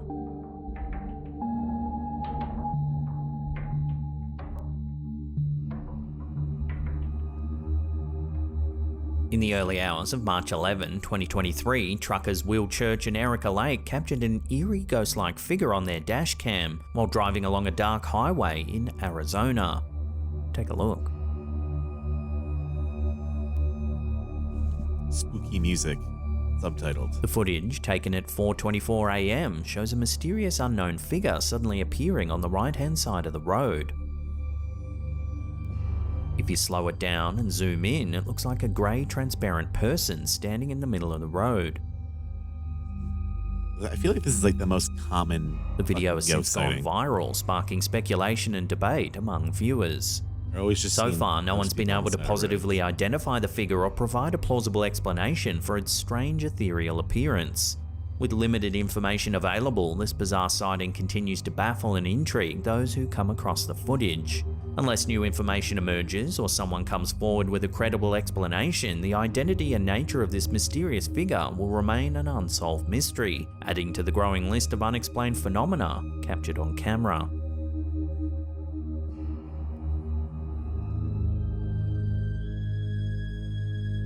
During a tour of the Edinburgh Vaults with their partner, Redditor Worth Business 7156 captured this photo. They mentioned that the tour wasn't a ghost hunt, but rather one designed to provide a deeper understanding of the vault's past. However, as they wandered through the eerie yet intriguing spaces, their tour guide mentioned that she sensed some presences nearby. After taking the picture, the poster's husband suggested adjusting the exposure and balance settings to reveal more detail in the dimly lit environment. The photo appears to show something rather creepy. Their face is fucked. According to the OP, the photo was only meant to show the tour guide and the darkened vault. The strange figures in the background were allegedly not present when this photo was taken. The Edinburgh Vaults, also known as the Southbridge Vaults, are a series of underground chambers and tunnels located beneath the 19 arches of the South Bridge in Edinburgh, Scotland. Completed in 1788, the vaults were initially intended to house businesses, workshops and storage spaces, as well as serve as living quarters for the city's working class. However, due to poor construction, the vaults began to suffer from dampness and water infiltration, leading to unfavourable living conditions. As a result, businesses abandoned the premises and the vaults eventually became a refuge for the city's poorest residents, and a hub for illicit activities including smuggling, gambling and illegal taverns. The Edinburgh Vaults are notorious for their chilling ghost stories and alleged paranormal activity, which have drawn both thrill seekers and paranormal investigators into their depths. One of the most famous ghosts said to haunt the Edinburgh Vaults is that of Mr. Boots, also known as the Watcher. Believed to be the spirit of a former resident or criminal, Mr. Boots is often described as a tall man wearing a long coat and boots, and he's known to follow visitors. People have reported hearing his heavy footsteps echoing through the chambers, and some have even claimed to have felt him tugging at their clothes. Another spine-chilling tale from the vaults is the story of a malevolent spirit called the Cobbler. This restless entity is said to be particularly aggressive, causing visitors to experience feelings of unease, nausea, and even physical harm. In addition to these well-known spirits, there are countless other stories of ghostly encounters in the Edinburgh Vaults. Visitors have reported hearing whispers, disembodied voices, and children's laughter echoing through the dark corridors. Some have even claimed to see the apparitions of women and children, perhaps the spirits of former residents who lived in poverty and squalor. So is it possible that this Redditor has successfully captured photographic evidence of some of the ghosts of those who once inhabited the Edinburgh Vaults? Take another look at the photo and decide for yourself.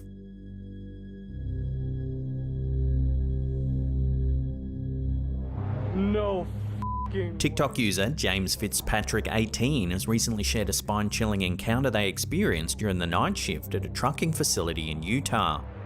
The unsettling video has gone viral on the platform, sparking a heated debate among viewers about the possibility of poltergeist activity. The video captures a series of inexplicable events as the user works alone at nighttime. Watch. Everything's going all f***ing haywire. Electronics within the office seem to go haywire, with lights flashing on and off without any apparent cause. F***ing haywire. We got alarms going off. F***ing Ryan's out on f***ing patrol. As the eerie events unfold, a door in the office suddenly swings open, seemingly all by itself. Like there's a f***ing poltergeist or some shit in here. Oh, that! Oh, no, f*** this. The chilling footage has garnered significant attention, with many viewers suggesting that a poltergeist is responsible for the unexplained occurrences. Skeptics, however, argue that the video could be an elaborate hoax, with some even suggesting that the events were staged using hidden strings or an accomplice. Despite these doubts, the video has left many viewers genuinely unnerved. Like there's a f***ing poltergeist or some shit in here. Oh, that! Oh, no, f*** this.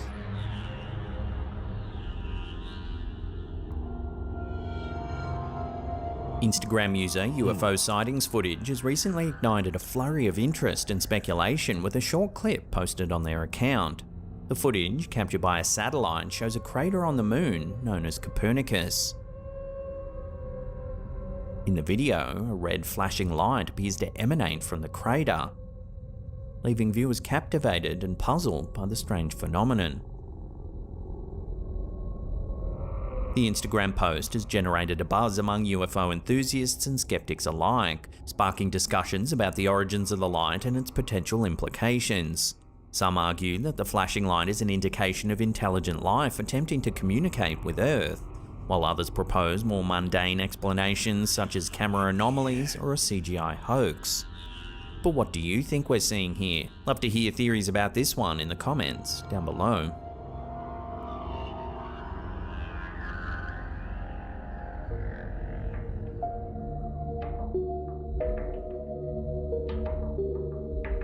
India is known for its rich history of paranormal and supernatural folklore, with tales of ghosts, spirits, and other mysterious entities dating back centuries. What does it really mean, though? In recent years, India has become a hub for paranormal activity, with many claiming to have experienced ghost sightings and other strange occurrences.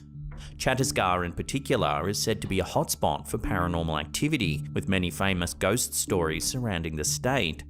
One such story involves an old hospital building which has been abandoned for many years. The building is said to be haunted by the spirits of those who died there, and many have reported hearing strange noises and seeing apparitions within its walls. A recent video uploaded by YouTuber Pradeep Kumar Bangda has added fuel to the fire, with many viewers claiming to see evidence of a ghost. The shaky footage shows a man exploring the old hospital building. But why was he there? Yeah, the moon is As fake. he looks down a hallway, he like captures really something falling apart now. rather chilling. Watch. People know.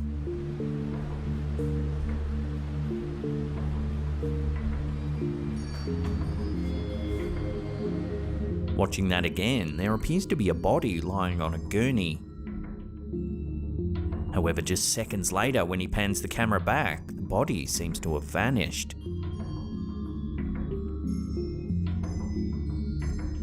While some viewers have dismissed the footage as a hoax or a trick of the light, others believe this is evidence of a real ghost. India's rich history with paranormal and supernatural folklore certainly lends credence to the idea that the building could indeed be haunted, and it's likely that many will continue to explore the abandoned hospital in search of evidence of the paranormal.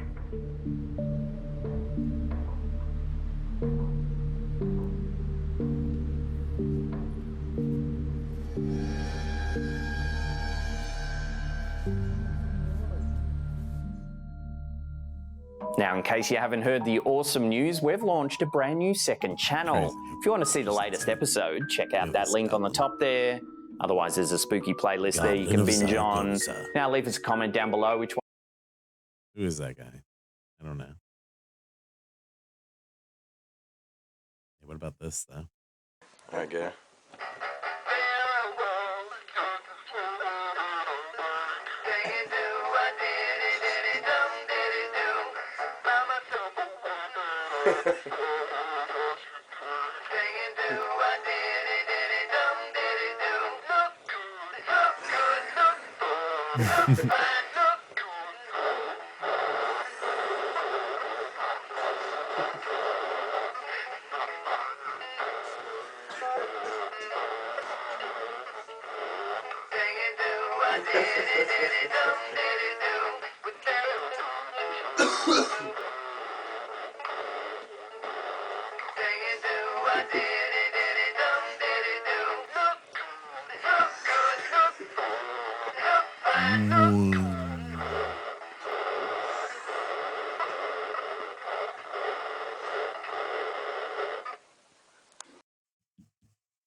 All right. Very interesting. Very, very interesting.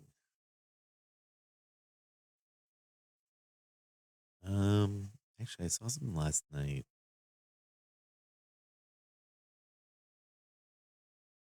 The fuck is it?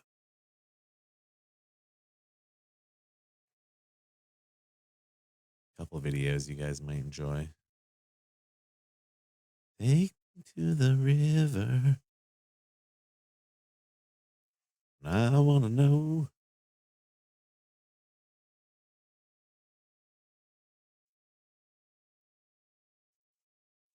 Okay, check this out. This is weird. I never heard of this.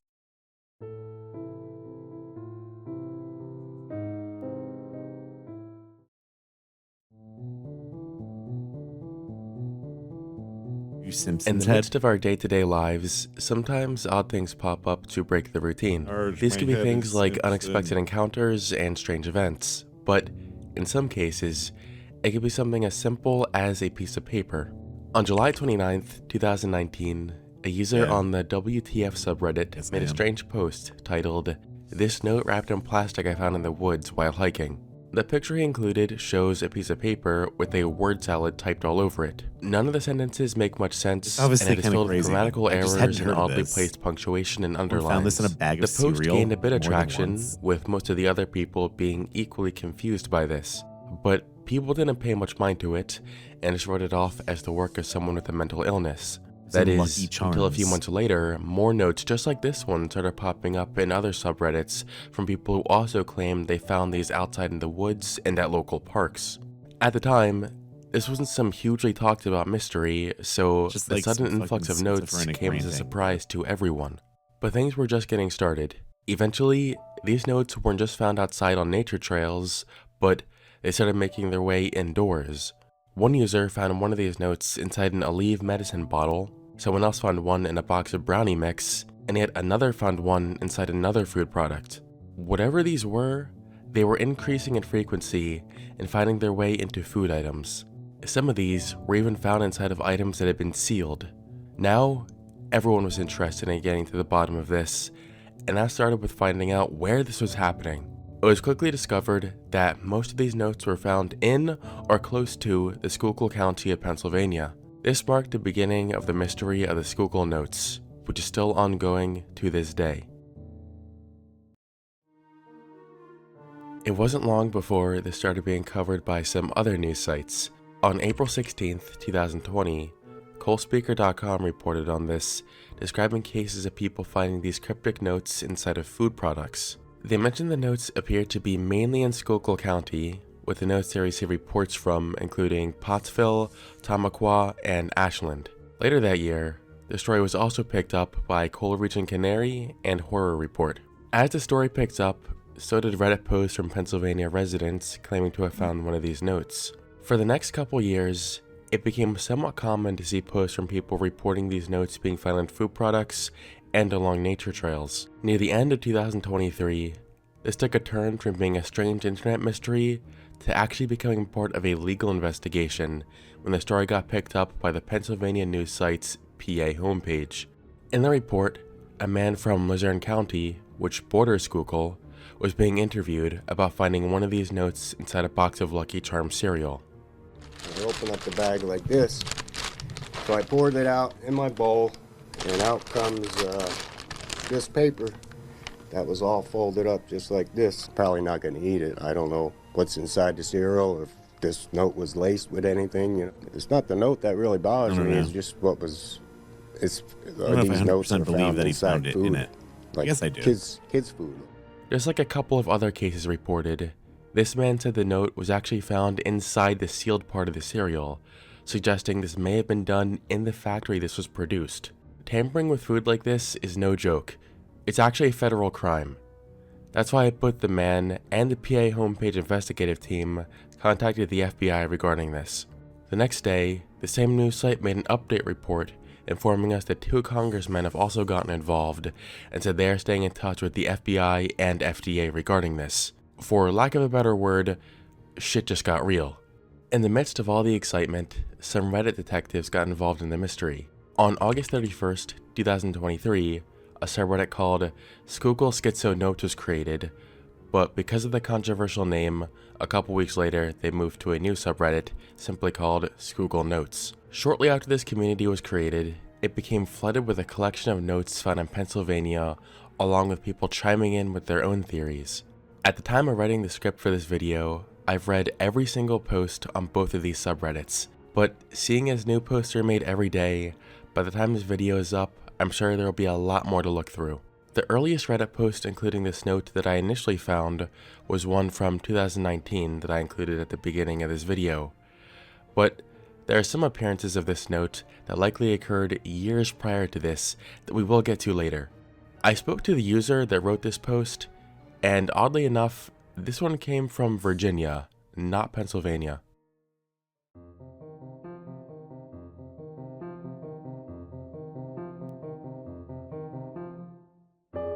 When investigating a cryptic note like this one, of course, the first place most will begin is trying to decipher it. By looking at these notes, it's clear that there isn't any complex cipher going on here. It's just a straightforward message with most of the words being abbreviated and punctuated strangely. So it isn't too difficult to quote-unquote decipher the code.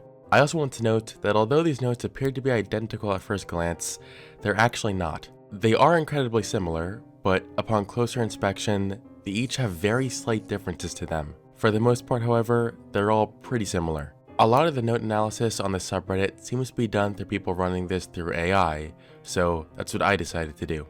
First, I took the raw text from the 2019 notes and asked ChatGPT to analyze that. It told me that the message was a convoluted mixture of conspiracy theories mentioning secret societies, historical figures, celebrities, and religious leaders. Furthermore, it touches on some sort of hidden history surrounding ancient races and cultures. After this, I asked ChatGPT to rewrite the message, but this time format all the abbreviations into full words and correct any grammatical errors so we could get a message that was easier to read. After it spit this out, I asked ChatGPT to analyze our newly formatted message, and it more or less said the same thing. Now, I'm not going to sit here and analyze the hodgepodge of conspiracy theories in here, because quite frankly, it's all baloney, I don't think diving too deeply into this stuff is going to help much understanding the origin of these notes. What is clear from all of this is that we're likely dealing with the work of someone with a mental illness, most likely untreated schizophrenia.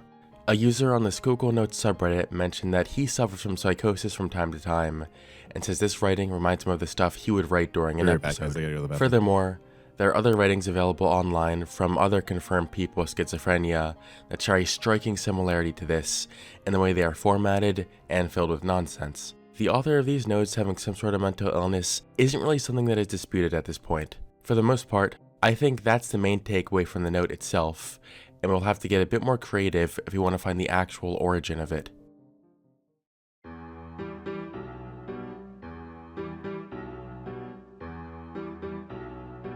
Before we dive into some of the theories that have been floating around, we need to address something important to keep in mind. Copycats. As this mystery started gaining more traction, more notes started being posted to Reddit. Like I said before, this has been going on since at least 2019, but most of these reports really started to pick up in 2023. I've saved and analyzed over 50 notes, and over 60% of them were posted in 2023. Now I'm sure this is partially because before this mystery became known, people were less likely to report these notes since they didn't think much of them. But it's almost certainly the case that some of these are also copycats from people who want to feed into the mystery. It's impossible to tell which of these are genuine and which are copies, but there are some methods we can use to at least get an idea of which ones to be suspicious of. A user on the Schuylkill Notes subreddit was kind enough to create a map showing the locations of all the Schuylkill Note reports they were able to gather. Most of these are of course in Pennsylvania, but there are a few outliers that are way outside of PA. I think it's fair to at least be suspicious of these. Another possible method to use is the format of the notes. If we look at them chronologically, we can see that all the earlier notes had the word lies printed in the two left corners of the paper. This detail seems to have been omitted at around the beginning of 2021. There are some later notes discovered that have this detail again, which might indicate they are copycats. Another big thing to look for is duplicate notes. Like I mentioned before, at first glance these notes appear to be identical, but they actually have subtle differences among almost all of them. A copycat may not have noticed this and just assumed they were all the same, so in their copy, it should be identical to a note that was already discovered. I analyzed all of the 50 plus notes I collected for similarities, and they all did have subtle differences, except for a few. About 20% of these were exact duplicates of a previous note, with not a single change. One of these was even a duplicate with the older format I talked about a moment ago. The final method we can use to figure out which notes to be suspicious of would be the notes that seem a bit too convenient to have been found. In most of these reports, the notes were relatively spread out, and most people didn't find more than one or two in a single location. There are a couple exceptions to this, however. 4 Reddit posts that stuck out to me were ones where people found a lot of notes in one location. These were the 4 locations in question, where the total number of reported notes equaled 5, 10, 4, and 5. If you look at the distance between these areas on Google Maps, you'll see that someone could travel to each of these locations in less than an hour. Also note that 2 of these locations contain duplicates. Compare that to some of the other locations where less notes were found, and it would take several hours to make it to all of those locations. This doesn't necessarily mean these are copycats, but if they were, these would be ideal locations to do it. And that applies to all of this, by the way. None of these methods guarantee that a note was a copycat. It is possible that whoever the genuine person leaving the notes is could have just made a few exact duplicates among the other unique notes. And it's also possible that the outdated format notes, which were found later, could have also been from the genuine note leaver who just wanted to reuse that format for some reason. There's no guarantee. It's just to give a general idea of which notes to at least be a little suspicious of.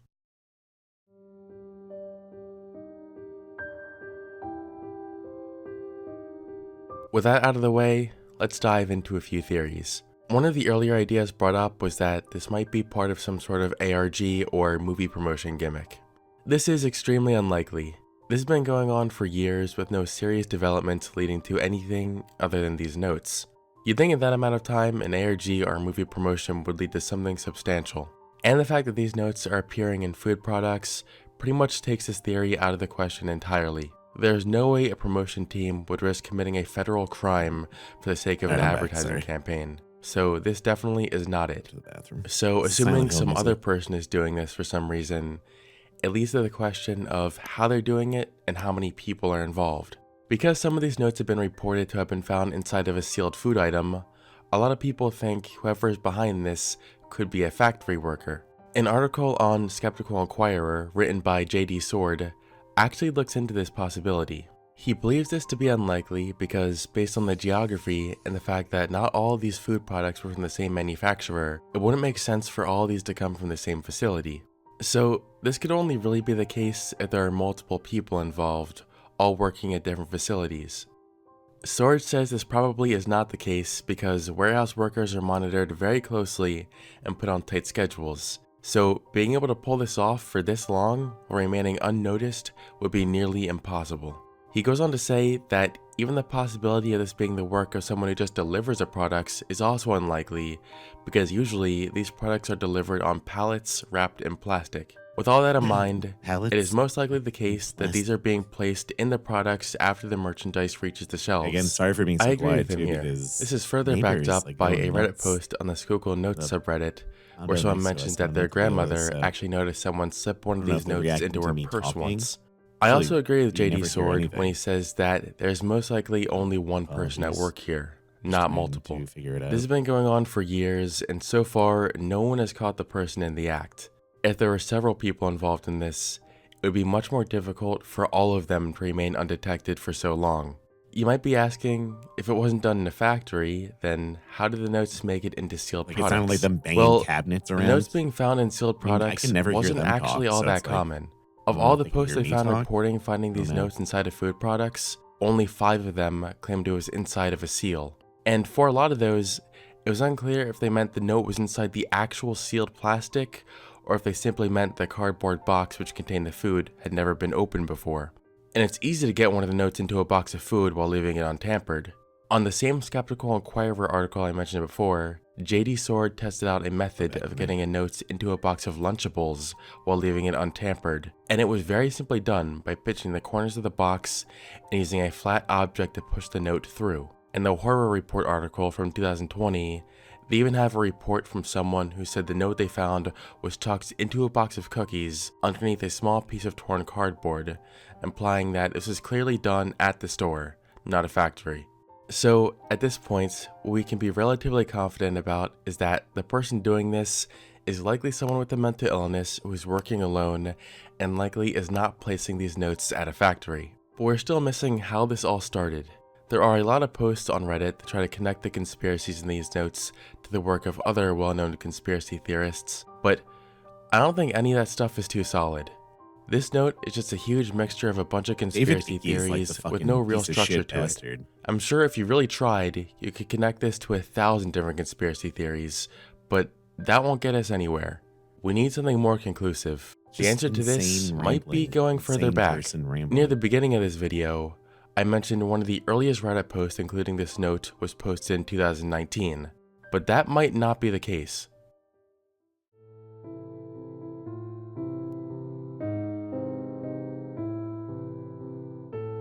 In September of 2023, a user on the Schuylkill Notes subreddit named Hair Deodorant made an interesting discovery that is our biggest lead yet. He found a Reddit post from 2015 that includes an image of one of the Schuylkill Notes. This would make it the earliest one we have found so far. The post mentioned that they found a note along with a pamphlet on the floor of a changing room. This is the note. It's clearly a Schuylkill Note, and what's interesting is that you can see the writing was slightly more coherent from the rest of the notes. The pamphlet included with the note was advertising a seminar that would be taking place at a Masonic lodge in Sunbury, Pennsylvania. Sunbury is in Northumberland County, which is right next to Schuylkill. In an article Hair Deodorant linked about the seminar, the speaker spoke about how he believed it's pretty insane though. I just never heard of that. So it surprised me. I'm going to put on some Jeff TV Night Crawlers. Where is it? It's time for some night visions. It's because I'm trying to be a little bit more quiet. for a moment. Like I said, my neighbors were like making a bunch of noise, so it just kind of had me I'm paranoid as fuck about streaming at night sometimes. It's never been an issue, but I'm just trying to figure out what the fuck their deal is, or if someone's like getting attacked or something. It's just bizarre. I've only heard them make that noise like one other time.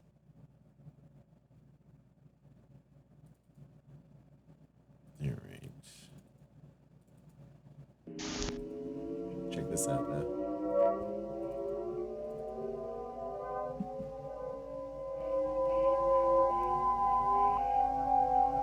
No, we've never had any noise complaints. That's the other thing. It's like, why would you just not say something as opposed to like banging on things? That's what makes me think it's not related. But I'd rather be safe than sorry.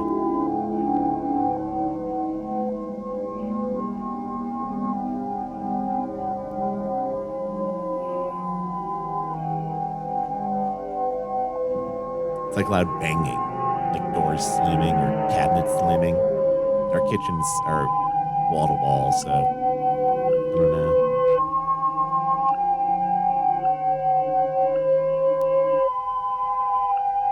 It's like past midnight, so it's weird that they would be that loud. But like I said, I can't hear them talk ever, so.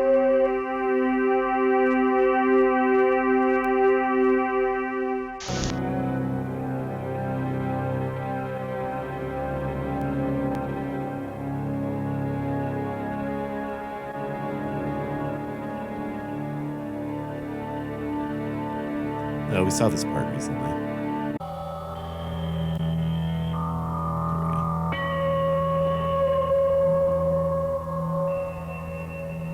Yeah, maybe. That's why I'm just trying to err on the side of caution, guys. But I have put up soundproofing, and I put blankets up around me when I stream to knock the noise down, like moving blankets. And I have like an apparatus to hang them on. It's not perfect, but it's something. There it goes. These are like solid masses of light that are glowing intensely. No insects ever looked like this or looked like this to my knowledge. And the videos look like a chain of light, spheres of light, very bright, I'd say, light enough to illuminate a dark room quite vividly, moving about the room quite rapidly and captured on real-time video and in 35 millimeters. Yeah, I feel like I don't make a lot of we're noise. dealing with All right, something well, that I make a totally concentrated inexplicable, effort not to yell and yet scream. was I used to photogenic at the way time. more It was often visual when at I the was like in a time, house. which But means that it was seen and photographed simultaneously, which is very rare. But on the frequency at which this phenomenon is being recorded in this case is unique, because most cases I just hate having bad twice, neighbors, but so I not try to be 10, courteous 12, as fuck, 15, 20 times. just so I don't get. And it's like, almost like this shitty phenomenon people at some screaming level it, you know what I mean? wants to make This place us has had aware my of its neighbors have been presence, great so whatever it far, is. so I don't know what the deal is. I don't know the people on that side though. The film that I saw at Barry's, when they did a careful freeze frame and frame enhancement, this thing appeared to know where it was going. I'd like to be able to make more noise, but I'm afraid of it, you know. Also, you know, maybe stream earlier in the day. Barry had a shot of the gate as the lady approached it. The gate appeared to open by itself, and at the same time, there was a little field of light energy that played on the gate for a minute and then kind of swerved off and left the picture. Yeah, who knows? Maybe like, I don't know. I don't even know. I never really hear anyone on that side, so I've had thoughts before, like maybe it's an As far Airbnb as or insects, something there's like that. nothing that would be that bright I don't and think that so. glowing. Also, the appearance of the shadows and things like that, it just doesn't seem right. These things seem to be self-illuminated. Insects, outside of fireflies, which don't occur here, Yeah, are that's a not good idea, self-illuminating. I've been meaning to try that. Or have my girlfriend go outside for a bit while I stream one night and just like tell me how audible it is. You couldn't, was impossible to look at it. But I think we have good that this- walls. We this have like thing didn't have solid some ass light fucking force behind concrete it. between the condos. startling. So I think it does knock down a lot of the noise.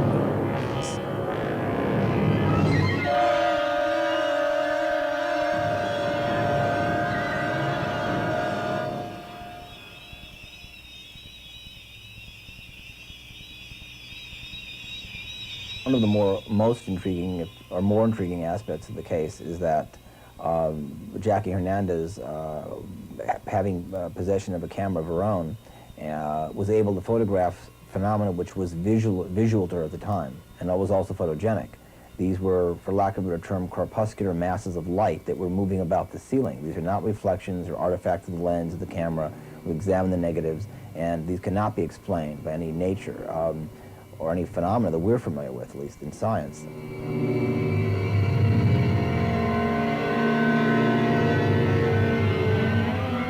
I've seen quite a bit of Barry Conrad's tapes. As a matter of fact, I think they represented many, many months of investigation.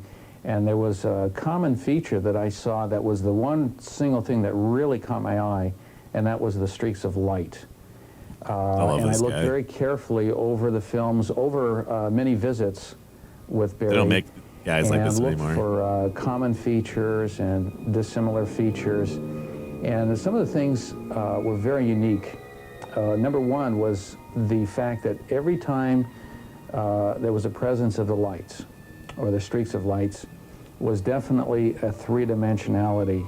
They were either in the foreground or the background, and you could tell very distinctly, in depth, where these lights were in the field. And we just can't their even tell nature what it is. was very unique. They would typically move along the screen and take maybe 3 or 4 or 5 frames very quickly, would cross the field of view, and if they were in the background, if they went behind a head, for example, you definitely saw the fact that it was in the background. In the foreground, it would come right in front. It would never cast a shadow. This was something I thought was very unique, and that Barry indoors used a very powerful light, because you could see shadows cast by people and objects. And I looked very closely for the presence of shadows cast by the streaks of light. And we looked in slow motion, and there was in dozens, literally dozens of occurrences indoors that I saw, there was never any presence of any. Ah, fuck, we're getting an ad. Let's take a little break. We'll be right back. Scaredy cat.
Night holds terror too horrible to be seen.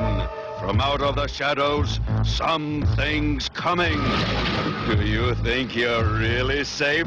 All alone in your nice, warm house? Well, look outside. It's at your door, and it's coming to take you away on a journey into terror.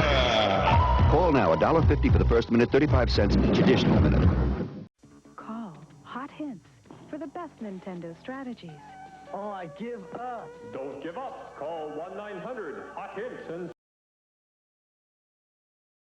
1-900-909-5464 and hear how we can protect you from ferocious and help your teacher grade your math test. Yeah, new story every day. One call gets you a 3D boggling hologram like this. 4 calls get you a set of 6. Trade them with your buddies. And part of your $2.35 2-minute call goes to Special Olympics. So get your parents' permission and call us at 1-900-909-5464. Don't get the phone. I said get it, not eat it. I'm Captain Lou, and I'm talking to you about the world of pro wrestling. Call me. I'm telling you, this number's for you. Mom, you raised a great son. There'll be no more calls for you, Lou. My boys and I are taking you in. Get it. Come on. I got a right to make one phone call, and so do you. If you call now, you... We got to help Captain Lou. Shadow, as if it was a solid object in its own right. And Sorry about those ads. I'm convinced that it is self-illuminating. It generates its own light. Ooh! A light. That same light I saw before. I got a picture of it. I think I got about 3 or 4 good shots of it. It's going around on the kitchen ceiling, and there's a light film of smoke up there, and I don't know where the smoke is coming from. But I got the lights that have been zooming around. There's been light beams on dancing around on the ceiling, and then there was also a shape form. I looked up here, and there's a little light that was going around and around and around real fast. And then another, it kind of like broke in half, just like a cell would divide.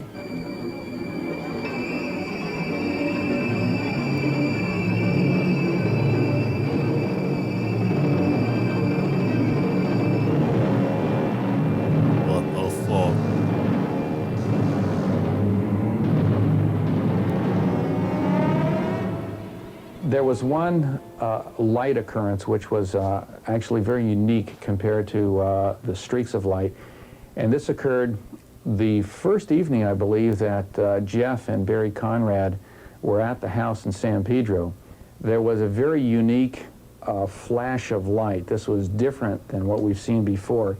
And what was very unique about it is it was like a blue light, very distinctively blue, that had a very sharp boundary about midway in his torso. To determine whether it was real or not, I noticed on his glasses that there was a reflection of the blue light. When we ran the tape 2 or 3 times, the light that was here with a very distinct boundary was also reflected in Jeff's glasses, which indicated to me that it was a true occurrence of a flash, but the uniqueness of the flash again was the very sharp boundary. And the light also had the boundary right midway in the microphone, which is very unusual if a light was just from a flash bulb or a flashlight. It usually spreads out, and you would not find such a sharp boundary or such a distinct blue color as we saw. That was a very unique, I think, light occurrence.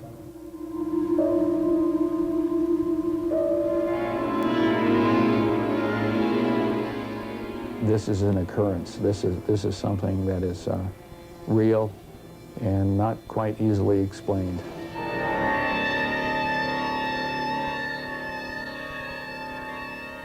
There's such a large volume of information Barry has on all of his tapes with regard to these streaks of light that other scientists besides myself would be, I would think, interested in. People don't talk about rods tapes enough. and Rods are making an sick. assessment for themselves. More media about You know, rods. opinion as to what they may Gods. think they are, if they can have an explanation or determine what they may possibly be. I myself am stumped.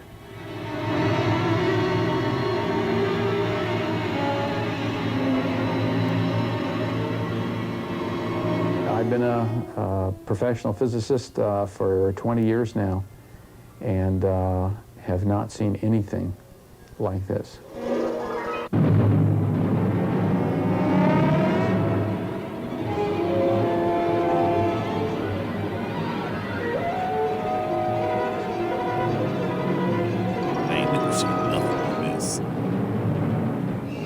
It's like colored the rest of my life. That's what it did. It colored the rest of my life, where no matter what I was doing, this knowledge of this thing that was going on was always there foremost in my mind, and there was no place to put it. Where are you going to put, you know, I mean, furniture flying, and smells and voices and things drooling down on the walls, and puddles of blood plasma appearing on the floor out of nowhere. Where are you going to put all that? There's nowhere to put it. You just never can file it away. I was leaned over just like this, and two hands, it felt like they were coming like this, and it felt like it was trying to push, and I just fell and screamed, and then it just like, it was almost like it turned and ran away. Mm-hmm. That's what it felt like it turned and ran away. Like I could hear the footprints running a couple steps away. Mm-hmm. Phenomena, whatever it is, whether we're dealing with a ghost, discarnate intelligence, or some kind of psychokinetic manifestation from a poltergeist agent, is that it appears to be displaying belligerent or malevolent behavior towards the researchers in some respect, and in this particular case, it's toward Jeff Wheatcraft, one of the photographers. Whoa, you all right? You all right? Whoa, you okay? What happened? What happened? What happened? What happened just now? Pushed. Hey, you were just pushed just now? Yeah. Okay, what pushed you, Jeff? I don't know. Okay, wait a minute. I was standing right here. Turn this light back on just for a second. Okay, wait a minute. Camera okay? Yeah, camera's okay. Okay, stand right. Okay, hold it right there. Hold it right there. You take the mic. I know this is hard. Tell me what just happened, Jeff. I just, you got me in frame? I got you in frame. I just got a push. I was standing right here. I was holding the video camera, the Sony. Right after we turned the camera off. And we turned the camera off. We were here talking. And all of a sudden, it just hit me in the back, pushed me right on the bed. And thank God the bed was there to break my fall. So again, we're talking about something that is intelligent. It demonstrates discrete, okay, now there's belligerent, malevolent behavior. Again, I'm not saying we know what this is, because we don't know what it is, but it's performing physical acts that produce physical results in a physical world.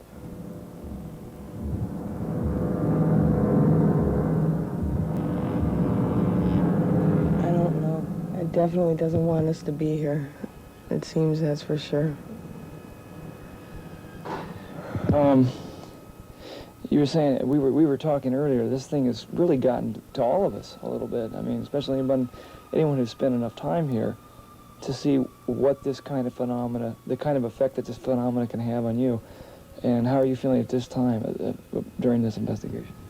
Right now I'm feeling totally drained, totally I mean, it does tired, happen from time and to totally time. on edge, and I feel like going up there and killing it again. Tweakers running around. I'm about to snap on it. I don't think it was like right there. But then it'll probably snap back.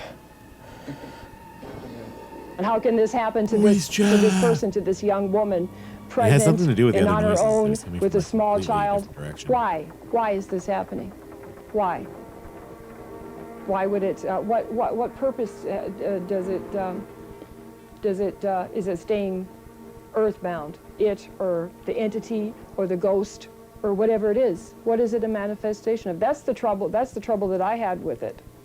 Is that because of my beliefs? If there is only one power in the universe, if there's and that is God and that is good, then what is this?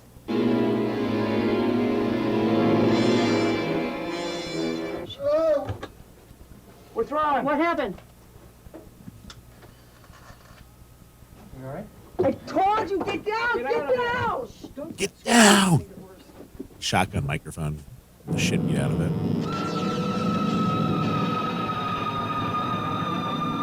My neck was tightened, and brought against the attic rafter. And it was like very, very fast. What happened very fast, because, you know, I'd no sooner turned around than he was there and wrapped around this board. And I didn't hear any movement there. It's like whatever it was like, you know, very quiet, you know, very sudden. type of thing. I didn't hear like a bunch of boards scrabbling, you know, as he walked across the room or anything like that. It was just like very sudden. He was just there. I mean, I just turned around and he was just there in that position. Put something around my neck. Oh shit. Oh my God. Jeff, get down right now. Oh my God, I knew it, I knew it. Come on. Please, get down, please. What is this, Barry? What is this? I don't know, just get down out of there. Hey, you know, I lost. You took my glasses. Whatever it was. Oh shit.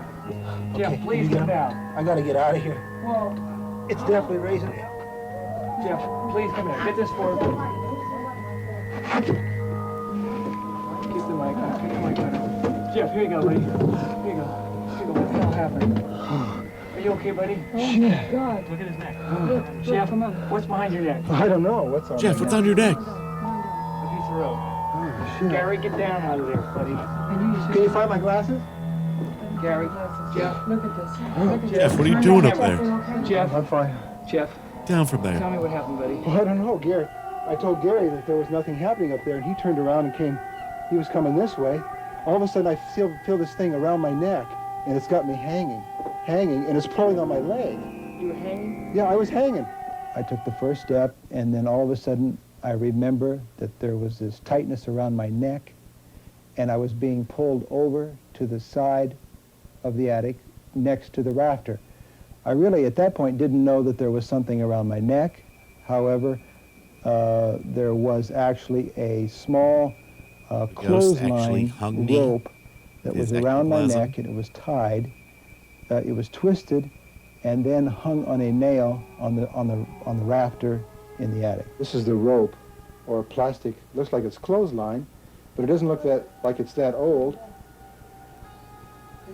And it's tied together. It's soft, pliable, somewhat pliable. So, you know, it's not cracking. It's not all that old. But it is tied together like this. It ended up over my head like this. And then it was twisted like this. I don't know how far or to what degree. But I know it was twisted because it was tied around my neck. And then it was hung up over the nail on one of the cross members that go across the attic. In the history of investigating this phenomenon of ghosts, apparitions, hauntings, poltergeist activity, there's been a handful of cases that have displayed continued or direct belligerent and malevolent behavior, and this is one of them. And the fact that it's occurred repeatedly to the same person makes it even that more important. Did you see an entity moving in the darkness of the attic on the first night of your visit? Yes. Oh, shit. What? Saw it again? There's something moving in the darkness, and I can just see it move. It's huge. Barry, what it Barry, is. you said you saw something moving in the darkness. So want to get up here and can you put your head through? There's the light again. There's the light again. How a voice stress analyzer works, basically, in just very small terms, is that it counts the microtremblors in your vocal cords. As somebody speaks, their vocal cords vibrate. In other words, when you were a child and somebody asked you if you've stolen anything, you would say, no. That's an uncontrollable response of the vocal cords. As we grow up and become adults, we learn to control that response. We can say no. The vocal cords are still vibrating. If you're not telling the truth, they'll vibrate more times per second. Basically, is how it works. Has an entity ever inflicted pain upon you while living in this house on 11th Street? Yes. After the results of these tests came in from the VSA, I studied them myself. They were also studied by a couple of other individuals. The tests were truthful. The answers were truthful. Some of the questions, did you see flying balls of light? Were there unknown forces there pushing you? Did something hang you in the attic? These questions were all answered truthfully, and I have to believe by the results of my tests that these people were telling the truth.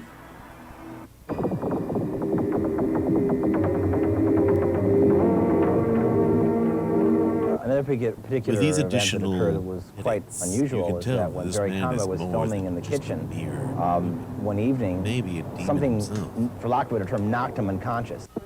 Watch, he's going to pass out. Sit the camera down. Sit the camera Sit him down. Sit him down. Sit him down. Love the music in this now, honestly. It's fearful of something. It doesn't want you to be here.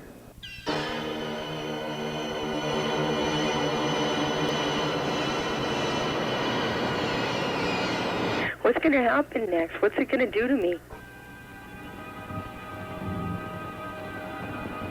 Do you like this baby? Very, very unusual transpiring here. He wasn't even here. He was a ghost. This is something that cannot be ignored. We're dealing with a force of nature beyond anything we currently even comprehend, let alone willing to accept. What we're experiencing in this particular investigation, as we have in many others, but not to this degree, is effect without known cause. And that is that physical phenomena is transpiring, that we're observing, that we're documenting through videotaping, through 35 millimeter cameras, and that is affecting human lives, meaning it's affecting human physicality. And yet there is no known cause. So that is termed magic. That's the way Isaac Asimov and Arthur C. Clarke defined magic. But this isn't magic, this is real. It's affecting a real, tangible reality, a real, tangible world. Is it some discarnate remnant or intelligence of a person that lived before that's malevolent or belligerent? People talked about, people say, are ghosts good or bad?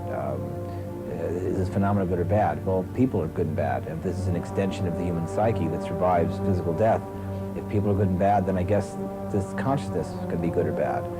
We don't know what we're dealing with.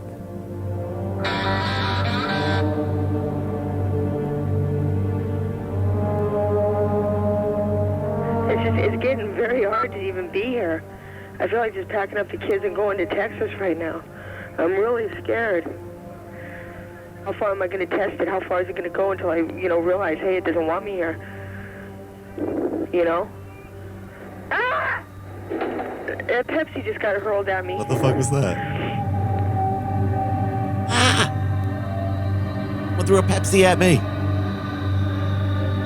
It's a classic, guys. It's a fucking classic.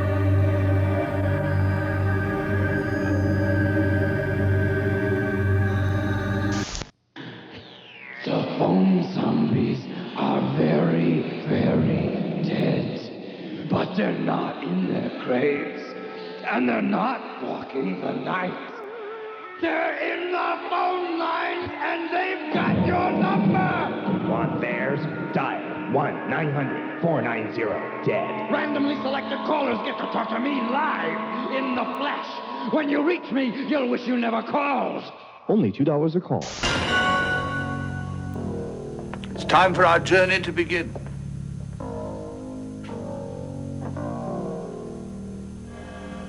Our destiny has brought us to the threshold. Our dreams will help us to cross it. Space, the last uncharted world.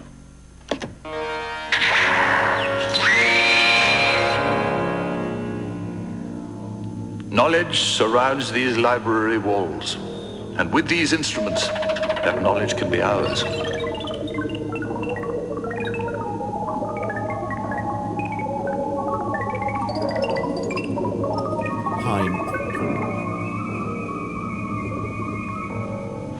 In 1903, while Wilbur and Orville Wright were laying the foundation for aviation, writers and filmmakers were looking well beyond earthly travel.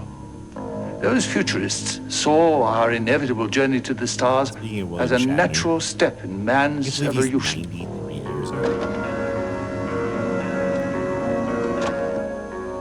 These early films were an amusing glimpse into a fantastic and imaginary world.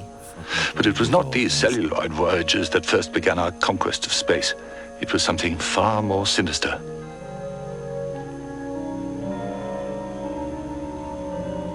In the early 1930s, Germany first experimented with sophisticated ways of delivering explosives to their targets without a pilot's guidance. They developed rockets with internal controls to rain death upon England, hundreds of miles away. Hitler and Albert Speer were looking for missiles that could deliver warheads against Allied targets. And that was what the Nazis were primarily concerned with, was fighting a war. In spite of terrible damage, the war ended before these experiments could be perfected.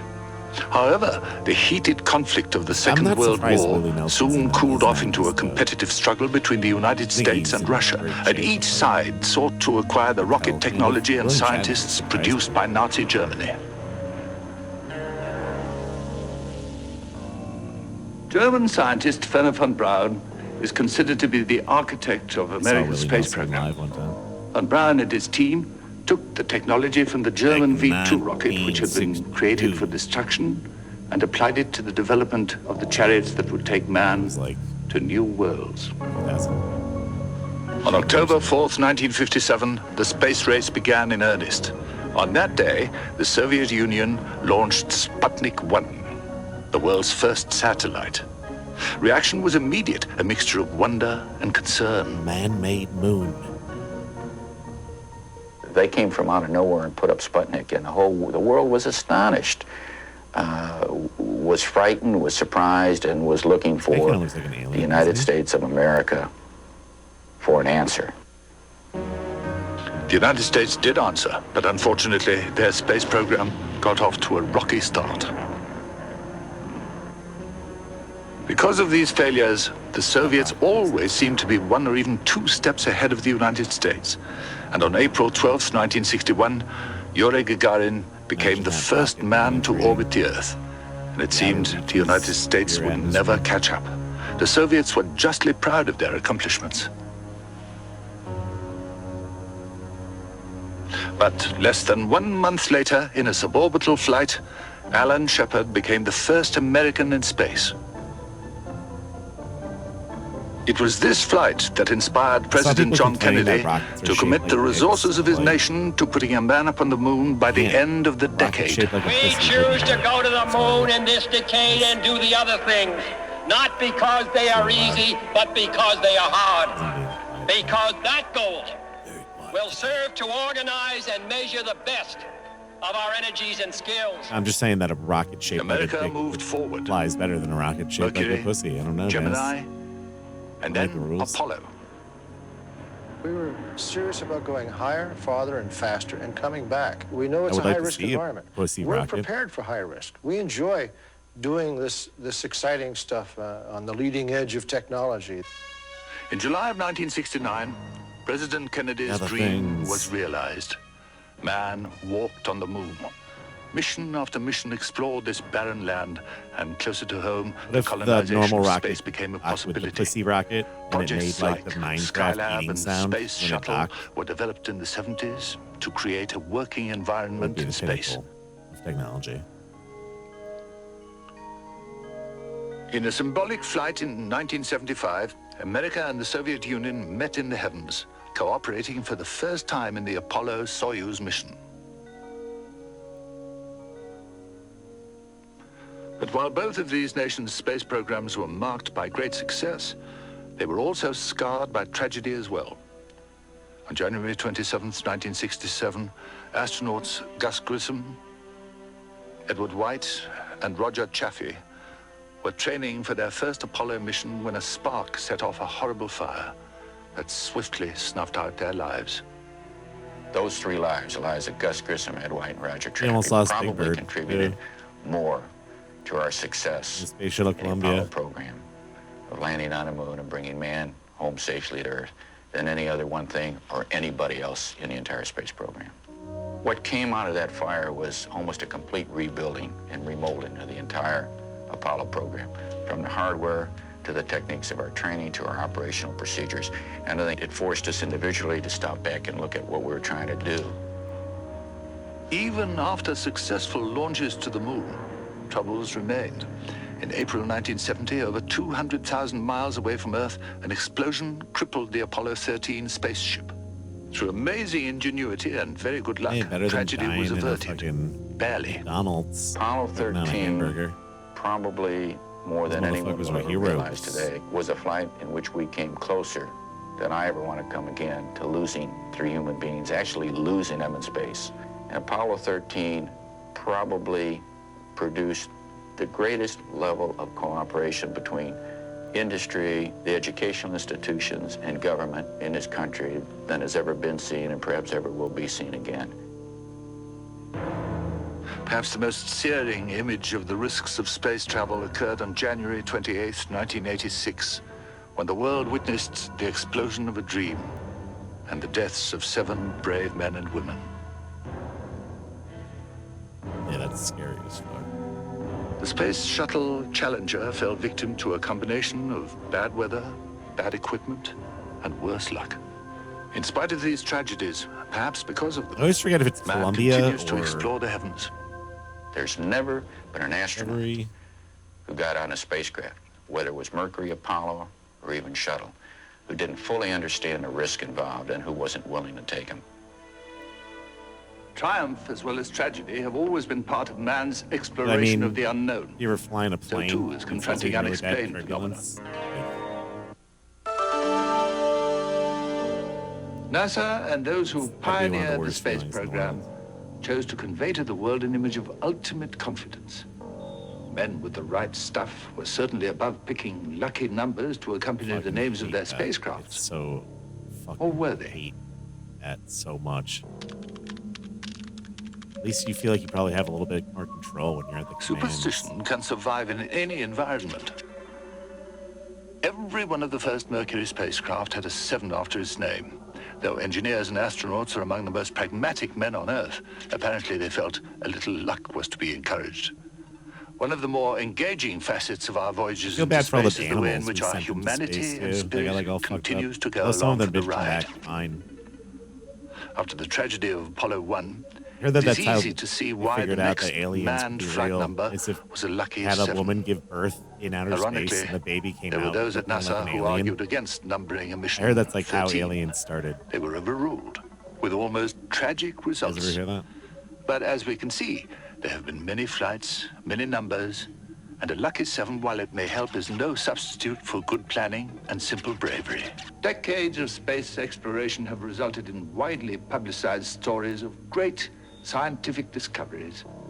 There is speculation Babies born in outer that some space, reports have been like purposely held Grays. back from the public. It's a new conspiracy. These tales include man's first encounter with alien beings. Since man first began exploring space, these rumors about encounters with extraterrestrial life have persisted. Is it possible that these meetings have occurred? Or is it just the overactive imaginations of a few tabloid editors? That's a characteristic of exploration. In fact, if you go back even to the days of the sailing ships, we'd seen mermaids. And as far as sightings of aliens in space, there's a vast literature of this published. There's a worldwide story about Apollo 11, our first moon landing, which I guess must not have been dramatic enough for some people, that there were alien spaceships lined up along a crater when the Apollo ship landed. Fueling this speculation have been odd photographs taken by the astronauts, unexplained lights floating in space. And while astronauts stoutly maintain that they have never seen anything resembling alien life, it's not, it seems, for lack of trying. I'd love to have seen a UFO, or I'd love to have seen and come back and be able to say something about some new extraterrestrial life. But unfortunately, I can't. I don't know anyone who can at this point in time. I will admit, when we were on the surface of the moon driving that lunar rover around, every time we came across a set of tracks, we did stop and take a good look at them and make sure they were ours and not somebody else's. We haven't encountered otherworldly voyages yet. Though most astronauts immediately dismiss these rumors of past meetings, they are not as swift in ruling out the possibilities. It's a certainty that life is out there. And I think not only is it out there, but it will be very recognizable. It will be very similar to life forms as we know them. Certainly there has to be other life out there in outer space. Statistically, mathematically, I think you can prove it over and over again. Why should we be so egotistic to believe that life is created dog that died in here on space made me Earth sad. and nowhere else? Remember, faster, smarter. Isn't there a Space Dandy episode about that? Where the dog that they shot into space was actually like super intelligent or something like that in the future. The fuck was that? What am I thinking of? Is that Space Dandy? Words that describe the hardware man will need to explore space into the next century. So long. This technology is in various stages of development. Some are on the drawing board, others in full-scale operation. First launched in May of 1981, the Space Shuttle is a design created for the future. The first step Oh, in I the swear to God, it's colonization of Space space. Dandy. He said. It's like a psychedelic one too, I think.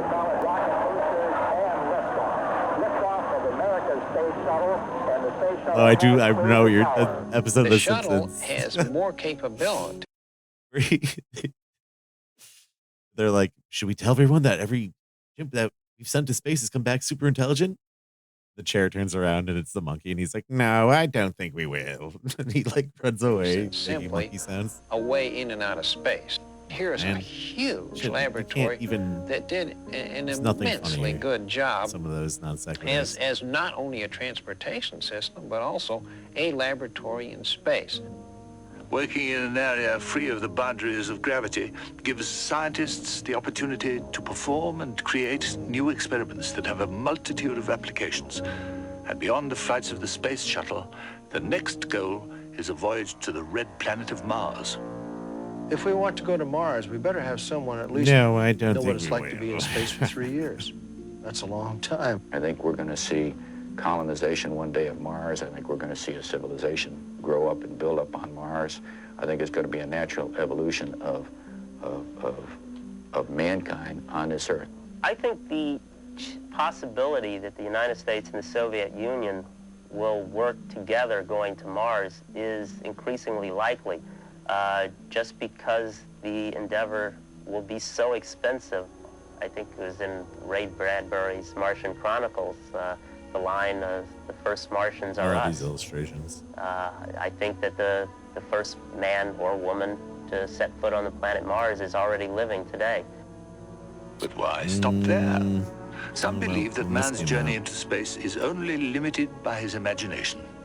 I would say, let's don't settle today. Mars. Let's go out and see what's on some of the moons of Jupiter or Do you something think anyone's like that. alive today So, that'll be on Mars? I believe feel we like should someone keep alive the today pace will be. up, explore every part of the solar system, this was made. every part of the universe, and build the best spaceships and flying vehicles. At present, we're well past Saturn through the proxy eyes and ears of Voyager, America's feel like the next unmanned 100 space years. probe, traveling millions of miles to the farthest reaches of our solar system. But man's hopes for the near future of space travel are propelled by the space station, a vehicle America has pledged to have in orbit in the next 15 years.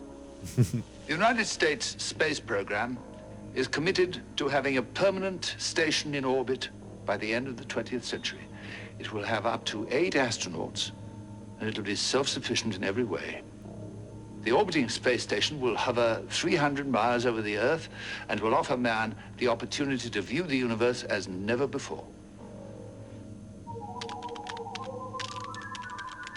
In order to see what lies ahead in this near future, we must journey there.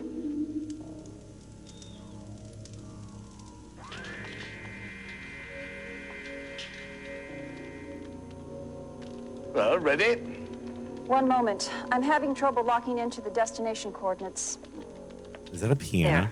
I think I've got it. The portal is set for An September accordion 2003. Your something. destination is the main deck of the laboratory module aboard Spacelab 1. This facility has been in geostationary orbit for 2 years, 7 weeks, and 5 days. Do I need any special equipment? No. Oh, but my circuit shows some thermal malfunction. It might be a little cold. Thank you. Back in no time.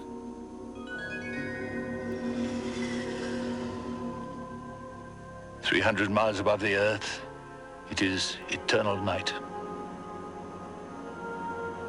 But here, they decided there was, like, no humanity point has in brought going back to the lights moon. and life to this void.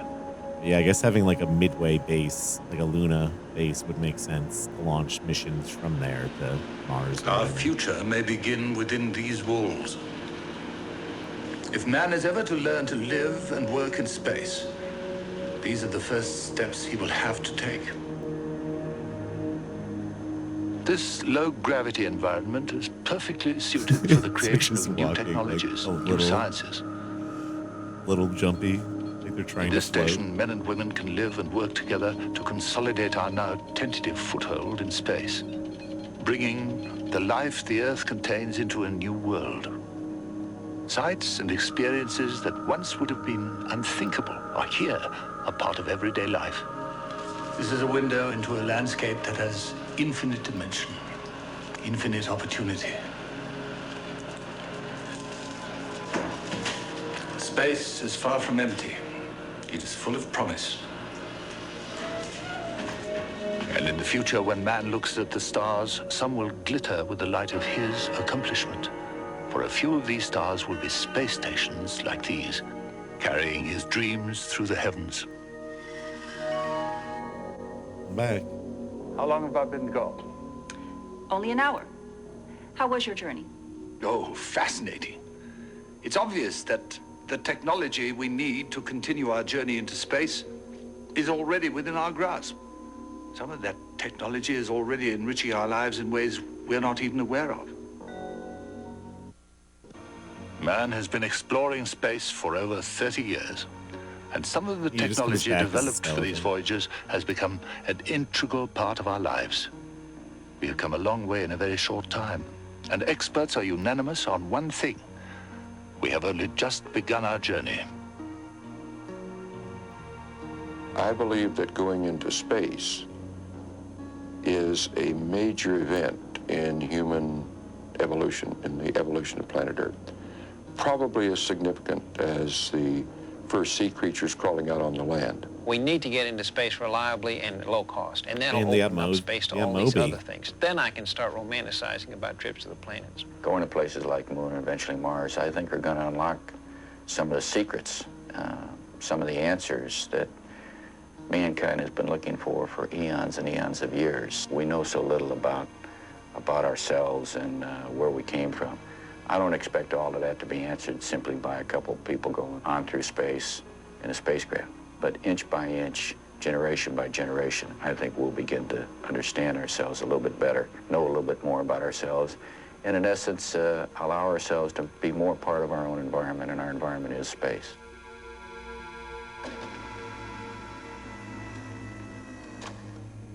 Time is all that stands between us and the inevitable conquest of space. To understand the need for exploration, we must look no further than our own history.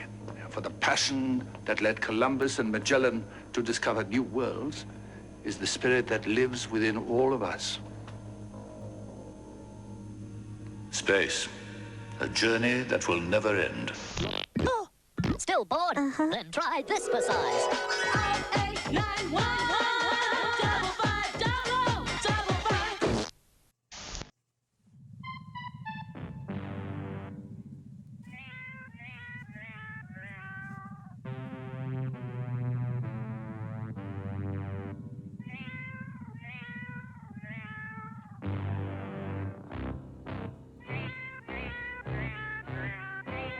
You mean this is about space?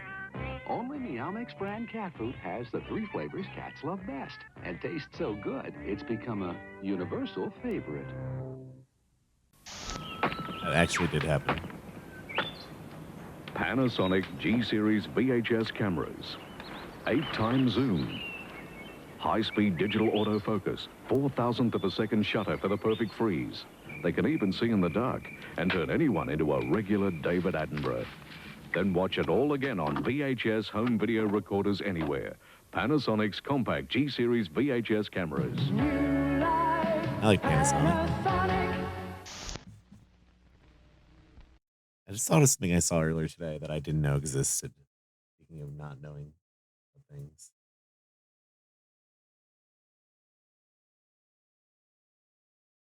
Speaking of that, did you know there's a boat that can go vertical? It can like transform between normal boat and being vertical. It's called the flip. Hey there, welcome back to the Noctis on YouTube. Isn't quite accurate, even though Hey there, welcome back to the Noctis on YouTube. Check this out. These ships are amazing. Some can flip, withstand intense storms. So it does this so they can perform experiments that need to be done in like an environment that's perfectly still in the middle of the ocean. So the boat flips around and makes itself basically into a building, stabilized building in the middle of the ocean, so they could do like experiments inside. It's crazy. Large offshore drilling equipment to sea and perform other spectacular functions. These ships are not just tools that float and travel across water, connecting one land to another. Here are some ships that changed how we think about what boats are really for. Yeah, what the fuck? Isn't that crazy? Imagine seeing that. Is that boat The sinking? U.S. Navy's research office has a very unique oceanographic tool. It's called FLIP, the Floating Instrument Platform, which was built and developed by the MPL Marine Physical Laboratory. It's been scuttled. It's not. It was scuttled last year. It was built in the 60s. Believe it or not. Institution of Oceanography, University of California. Actually, calling Flip a ship isn't quite accurate, like even though researchers stay on it for weeks at a time when it's conducting like scientific studies in the open sea. Rather than a ship, Flip resembles a special extra-large buoy. The most unusual thing about Flip is that it can actually flip or invert. Flip is 108 meters long with a small front section and a lengthy hollow ballast at the end. When its tanks are filled with air, Flip can float in a horizontal position. But when filled with seawater, the 300-foot bottom section of Flip submerges under the water and the lighter end rises up. When inverted, most of its buoyancy relies on the depth I don't think of it's the an AI surface voice. waves, which is why Flip can remain stable, even in large waves. At the end of a mission, pressurized like a air submarine. is pumped into the ballast tanks filled with guess water, it kind of and is the vessel in some ways. returns to its horizontal position, ready to be moved to a new location. During the process of changing to a horizontal position, everyone stands on the outer deck. As Flip inverts, the deck slowly becomes a bulkhead, and bulkheads become decks. Most rooms on Flip have two doors, one for use when horizontal, and the other for when Flip is vertical. That's insane. Some of Flip's furniture is built to rotate to a new position as it flips. Other equipment needs to be opened and moved during the position change process. So like Some your room items, could like go the kitchen underwater table and sometimes. bathroom sinks are built twice, so they're always in the right position regardless of orientation. The entire repositioning process takes 28 minutes. When Flip stands vertically, it Repositioning. towers more than 5 stories high. That's some thalassophobia, dude. Flip was created in 1962 by 2 script scientists, can't believe how Doctors old it Fred is. Fisher and Fred Speece. Fred and Fred. Both worked at sea to research underwater sound waves. You know how their slapped hand will be like, in this picture, it looks like there's a ghost in the background. Like that guy looks like he's a ghost, kind of. He's like melting. Just a bad picture. Because it's challenging to study atop a ship, they designed Flip They with both its play unique the third characteristic man. of It's being not stable, even in heavy waves. Flip was then used to study wave heights, acoustic signals, water temperature and density, and for meteorological data collection. Since Doctors Fisher and Spice completed their initial tests, many other crucial pieces of data have been gathered using Flip. I just think this How is such water an insane circulates, idea. I can't how believe that storm this waves existed. form, how seismic waves move, how heat is exchanged between the sea and So the cool. atmosphere, and the sounds made underwater by marine animals are just a few of the remarkable research findings obtained using the incredible Flip. Cruise ships are not immune to damage and sometimes require a lift, and the only ships that can transport such large vessels The are rest isn't as specialized interesting, I don't semi-submerged oil production plants, including Boca Vanguard, as the I mean, that's largest cool. ferries or transporters in the world. It's pretty sick. 70 and can carry cargo. But it doesn't go underwater. Transport. Off Southern California from 1985 to Yeah, that's sick. 1993. Their aim was to see if naval vessels could employ stealth technology. Isn't this in Tomorrow Never Dies? Remember they had like a big weird ship in that on movie? Similar to what the Was it this ship? F-117 Nighthawk aircraft utilized. It was. Wasn't it like a stealth ship? Sea Shadow's design mirrored that of Shadow. semi-submersibles I commonly think I used swear in to God it was that offshore same oil thing. drilling, allowing it In to 64 minimize ship ship. noise near the sea surface. The ship was also less affected by waves, maintaining stability even in the roughest storms. It's kind of sick. Additionally, its unconventional shape, comprising flat surfaces set at 45-degree angles and a Oh, yeah. radar-absorbing ferret iron Alcatraz. coating on the exterior, confirmed that the sea shadow was indeed undetectable. It reminds me of like a ironclad. The Alvin DSV-2 made its debut in 1964 as the first manned deep-sea submersible and has been This is a continuously fucking cyber upgraded ship. over the last maximum of 2005. GQ can install monitoring equipment in Earth's seismogenic zone. What? This 57,000 gross ton vessel was launched in 2005. GQ can install monitoring equipment in Earth's seismogenic zones to provide early earthquake warnings. What? That's sick. It also has the potential to drill through the Earth's crust and explore its mantle. Here, scientists can study magmatic convection, or the slow movement of lava deep within the Earth. To ensure a stable drilling platform, GQ relies on GPS position data and computer-controlled azimuth thrusters, making the ship's propellers easily maneuverable. The GPS system informs the crew about how much the ship might move based on wind, waves, and currents. They then adjust the thrusters to counteract that movement. Yeah, oil platforms are fascinating to me. That footage of the North Sea. The idea behind the Wave Glider is to find an affordable way to gather environmental data in conditions too hazardous for humans. This unmanned ocean drone series was developed by the California startup Liquid Robotics. I think I've seen these before in real life. The vessel consists of two parts: a skimmer that floats on the surface. This is the thing they were doing in the bay a lot when I was there. There's like robot boats that are of these big, whole bunch of startups that like make robot drones that go in the water. Connected to the skimmer by a 22-foot-long tether.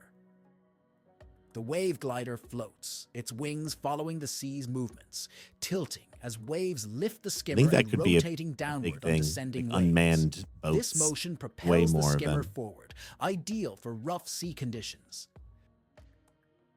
The Wave Glider can be customized with up to 70 different sensors to collect data, including acoustic sensors and mapping instruments. This information is then remotely conveyed through a cloud-based operating system named Regulus.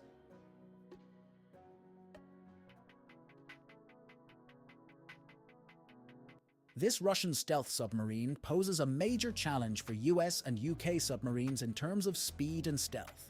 Yeah. And its hull is coated with sound-absorbing material to avoid detection. Big-ass submarine. The ship also carries supersonic cruise missiles and versatile homing torpedoes. Whoa, the fuck is this?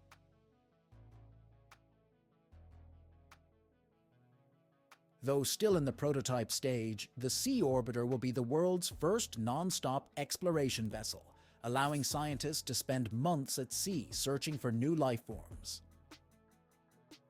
Marine architect Jacques Rougerie conceived the idea for this floating laboratory over a decade ago. Looks like a B-wing from Star Wars. 200 meters in length and weighing 1,000 tons, will be powered by wind and solar energy. It's built from recycled aluminum known as Cealium, designed for the harsh marine environment. Inside, it will feature both research labs and pressurized hyperbaric spaces, ensuring that occupants don't suffer from deep-sea decompression.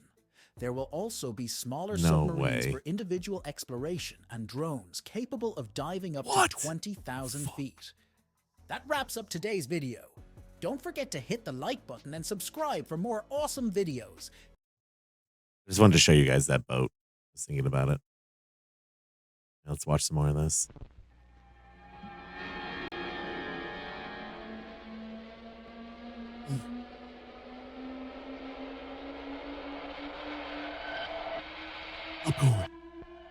Coming right at us.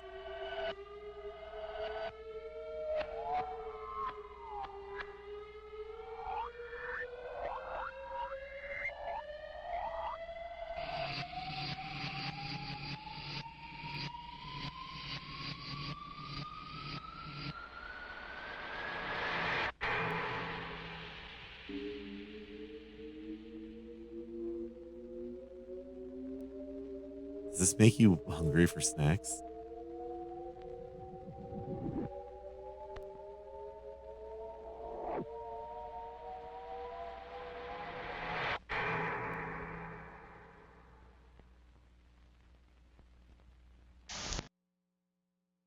about that.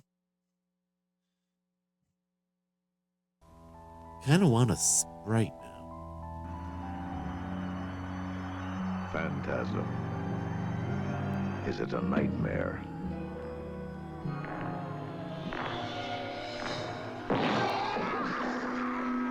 Phantasm. Is it an illusion?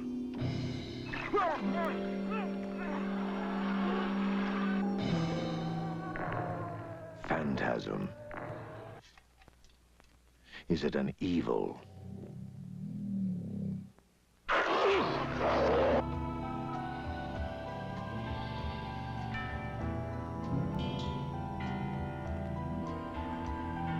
You have to take me home. But why? No questions. You must take Is it me an home. evil?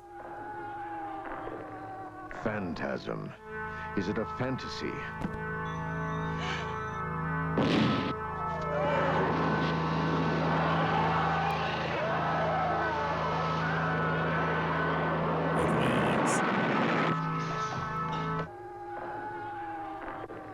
Phantasm. Is it alive? There was nobody driving. There's nobody driving the car.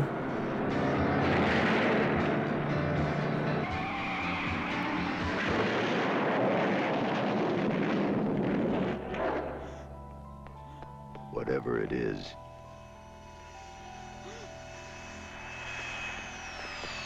if this one doesn't scare you, you're already dead.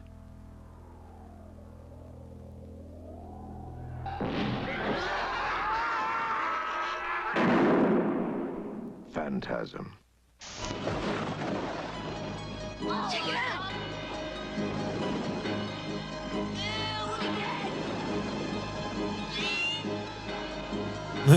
You guys do something? Come on, shut up, shut up.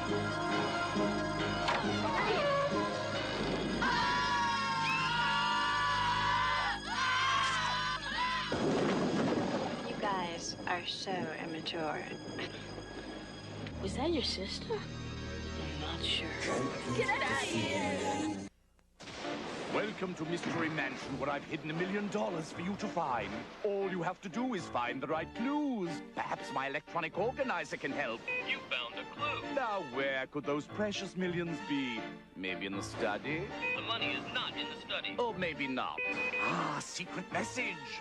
Well, you found the right clues, but you'll never find the money. You found the money. Find your fortune in Mystery Mansion. It's just a game. What is it? What is it? Oh, we just watched this the other night. Next time someone tells you that it's noted astrologer John Nick, that what they are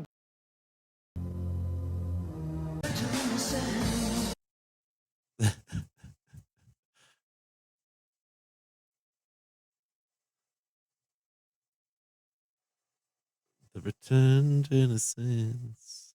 Karen let students walk barefoot over hot coals.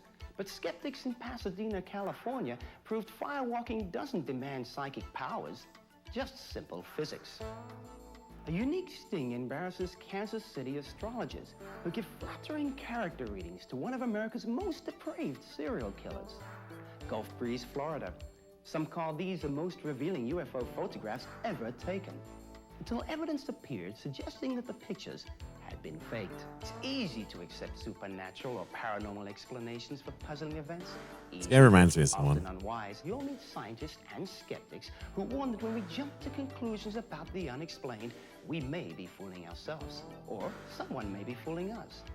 Follow me for some revealing explorations into the paranormal.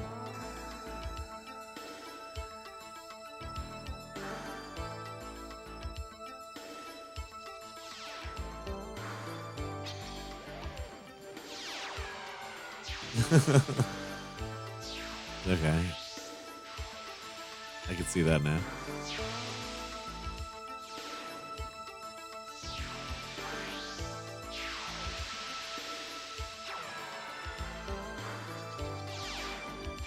What is that? What is that graphic? Oh, it's a face. I'm Steve Shaw. I'm a mentalist, a magician of the mind. Audiences might think I have Mentalist just sounds like an MMO I warn them class. before each performance that what they are about That's to something see you just may play only as be a in trick, Final Fantasy but they XIV. shouldn't believe everything they see. Unfortunately, real life doesn't come with such warnings. Over the years, millions of people have Final come Fantasy to believe, Tactics. often passionately, in all kinds of fantastic phenomena. Some of these beliefs are harmless. Others can be very dangerous. Some people literally won't go out of their house if their horoscope is unfavorable. Thousands more have been built, sometimes robbed of their life savings, by phony spirit mediums, crooked psychic detectives, and vicious medical quacks. At other times, paranormal practitioners who seriously believe in their own powers will attain frightening influence. Astrologer Joan Quigley influenced decision-making in the Reagan White House for 6 years. Harmless or dangerous, most paranormal claims come to be accepted in the same way. Consider this. The phone rings. You pick it up. Hello? I'll pick it up. Louise. It's someone you know. I was I was just thinking about you. Someone you've been meaning to call for days. I don't know, you've just been on my mind lately. But now she's called you. Yeah. Coincidence? Sure. Of course. Maybe she wasn't made for TV. But thousands of people have been moved to believe in synchronicity or mental telepathy by experiences no more extraordinary than this one. It's only human nature. Human beings evolved to look for patterns in everything. But we're so good at it, we recognize patterns even when they aren't there. And so one of the problems is we are prone to see meaning and patterns even in random events. My friend Pat had a turn. Extraordinary proof. Pat And the turn burden of proving an extraordinary claim of disrespect. lies solely upon the person who makes it. Paranormal belief flourishes when magical thinking overtakes scientific thinking. Maybe that's why it has grown so rapidly in America, where scientific literacy runs at a shocking 94%. One organization fights for objective scientific scrutiny of paranormal claims. Paul Kurtz is chairman of the Committee for the Scientific Investigation of Claims of the Paranormal. Why was PSYCOP founded? PSYCOP was founded in 1976 by leading scientists and skeptics the world over. Its purpose is to encourage the critical investigation of paranormal and fringe science claims, then to report the factual results of those investigations to the public. PSYCOP is a non-profit scientific and educational organization. It's unfortunate. The Skeptical Inquirer is read worldwide. Similar organizations now exist in more than 22 countries. Perhaps the most important reason is that fellows and supporters have helped to generate one of the richest bodies of scientific literature on the paranormal that has ever existed. What do you think makes paranormal beliefs so attractive to so many people? That's a puzzling question. I think people are fascinated with the unknown, the mysterious, and the occult. And if something appears in the media, or they read a book or read an article, they think it's true. There's been a blurring of the distinction between fiction and reality.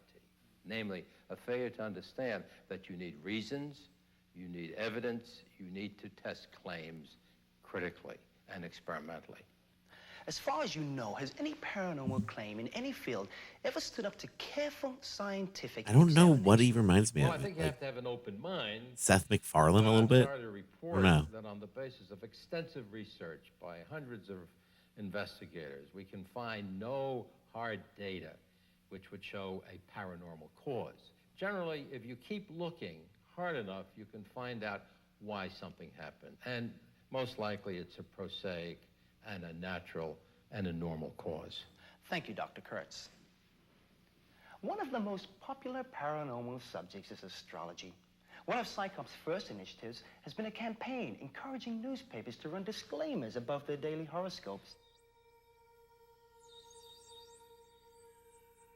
Kendrick Frazier is editor of PSYCOP's journal, The Skeptical Inquirer.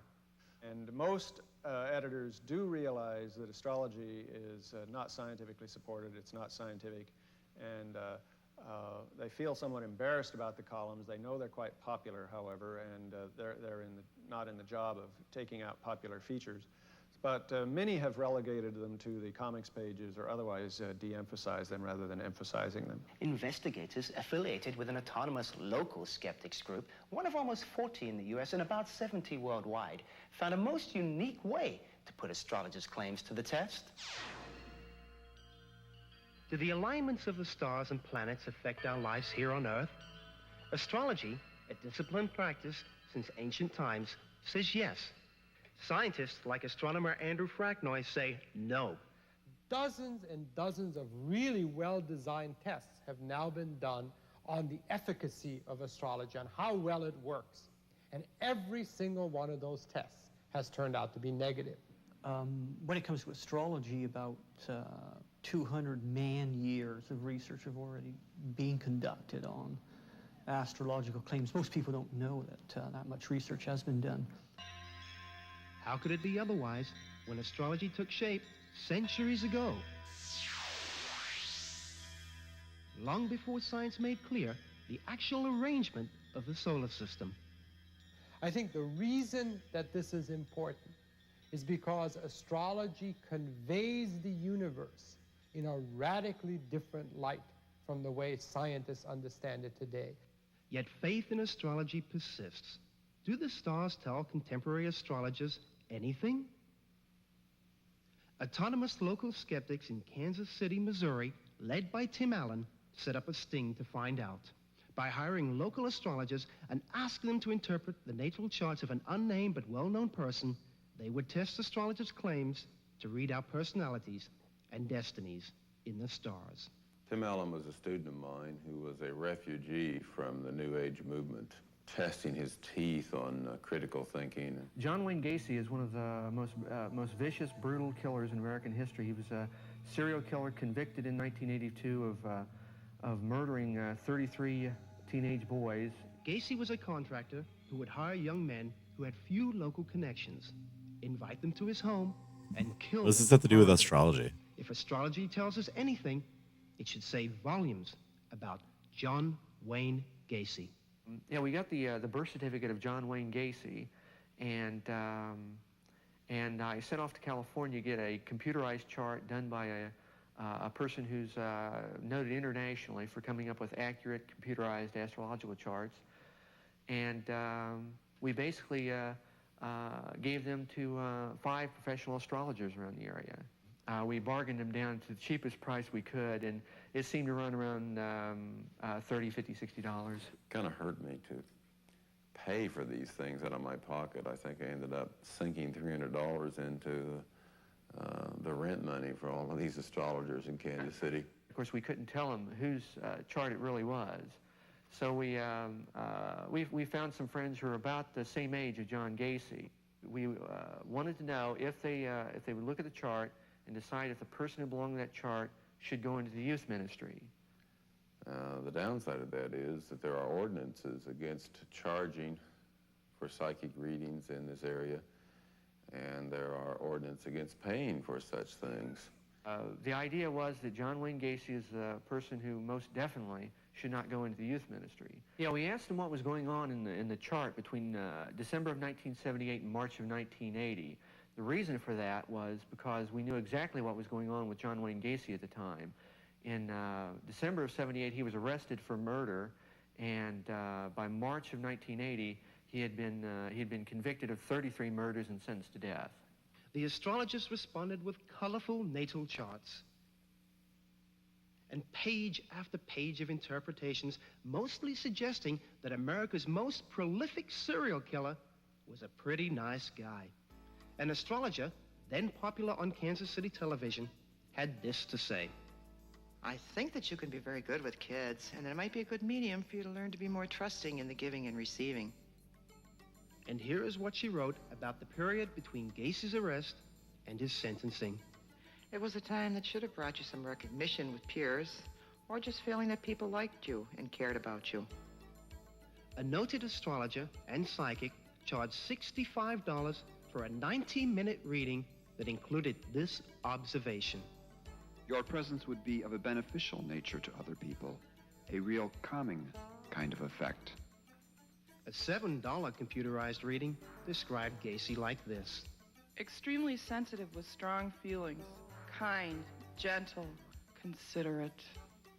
But there was also a warning. You have the right to get what you want to. Don't always be defensive and back down, or others will exploit you. Advice that might be appropriate to almost anyone, except America's most prolific serial killer. And a nationally known astrologer charged $50 for an 11-page typewritten reading. In kidding whatever me? you do in life, it's important to let your personality Also, show through, to have a line of work. I just turned on the Twitch phone app for a second to check then he says something, you have and I instinctive don't know what the awareness, fuck and is your going on. uninhibited response to What life can refresh they and do to the gladden whomever whole you app? It's encounter. like I can't even use And it. finally, excuse me, he says, you are strange, but your strangeness is very important and something to be taken seriously.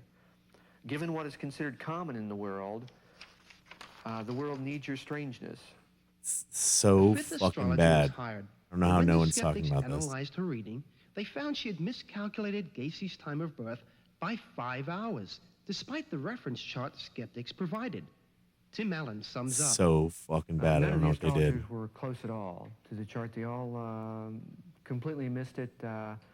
They were advising the person from the chart to go into the youth ministry, which was probably one of the worst pieces of advice John Gacy could have actually been given. Today, when we understand that, in fact, the planets and the stars are distant cosmic bodies, completely unconnected with Sylvester Stallone's love life or anything else that's going on Earth, it really isn't appropriate to use the system of belief from thousands of years ago. Next time someone tells you that astrology works, just remember the Kansas City Like I'm seeing the streams it's recommending to me are scamming Bitcoin I was streams. introduced to the paranormal as a teenager. Elon Musk I was one of two underscore youngsters who approached the McDonald X7337, and then Laboratory it's for got like this psychical research. Bitcoin gambling A thing on unit the of Washington stream. University in St. Louis. Next one You see, is we were Mr. bending Beast, spoons.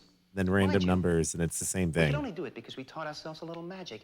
The parapsychologists at the McDonald Lab were studying Both have metal 20K bending as a type viewers. of psychokinetic ability. Fuck. Did genuine psychic metal bending exist? I want to see that. I One want to test see. would be for a couple of spoon-bending teenagers to Fucking enter what was then the mindless. best-funded parapsychological laboratory in the world. We would pose as psychics and see whether the scientists could tell us from the, well, the real thing. We were tested on and off for better than 3 years, but never caught in the act, even when our trickery was obvious. Here I'm using a scrap of hairnet between my hands to psychically move a clock.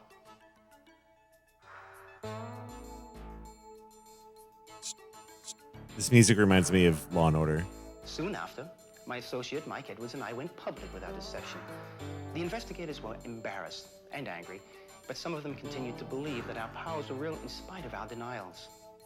I guess the moral of the story is that if well-qualified, well-funded psychic investigators can't unmask a couple of amateur teenage conjurers, we ought to be skeptical if they claim they have found someone with psychic powers. We've all heard about the power of positive thinking. Some self-esteem gurus go further. Sign up for one of their pricey all-day or weekend seminars, and they'll teach you to take charge of your life. To prove it, they'll psych you up so far that you can even walk on fire. Some local skeptics in the Pasadena area were puzzled, not by the claims about self-esteem, by the idea that it took any kind of psychic power to dash across a bed of coals and not get burned. Here's the story. Some of these are not as interesting to me. I was going to try to find a way. We did the Old Bigfoot stuff. coastline, the at night, the trains and the car. Trains in the car. You know how it goes.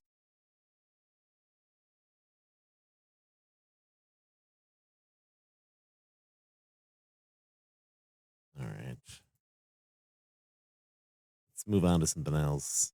You know what I kind of want to watch is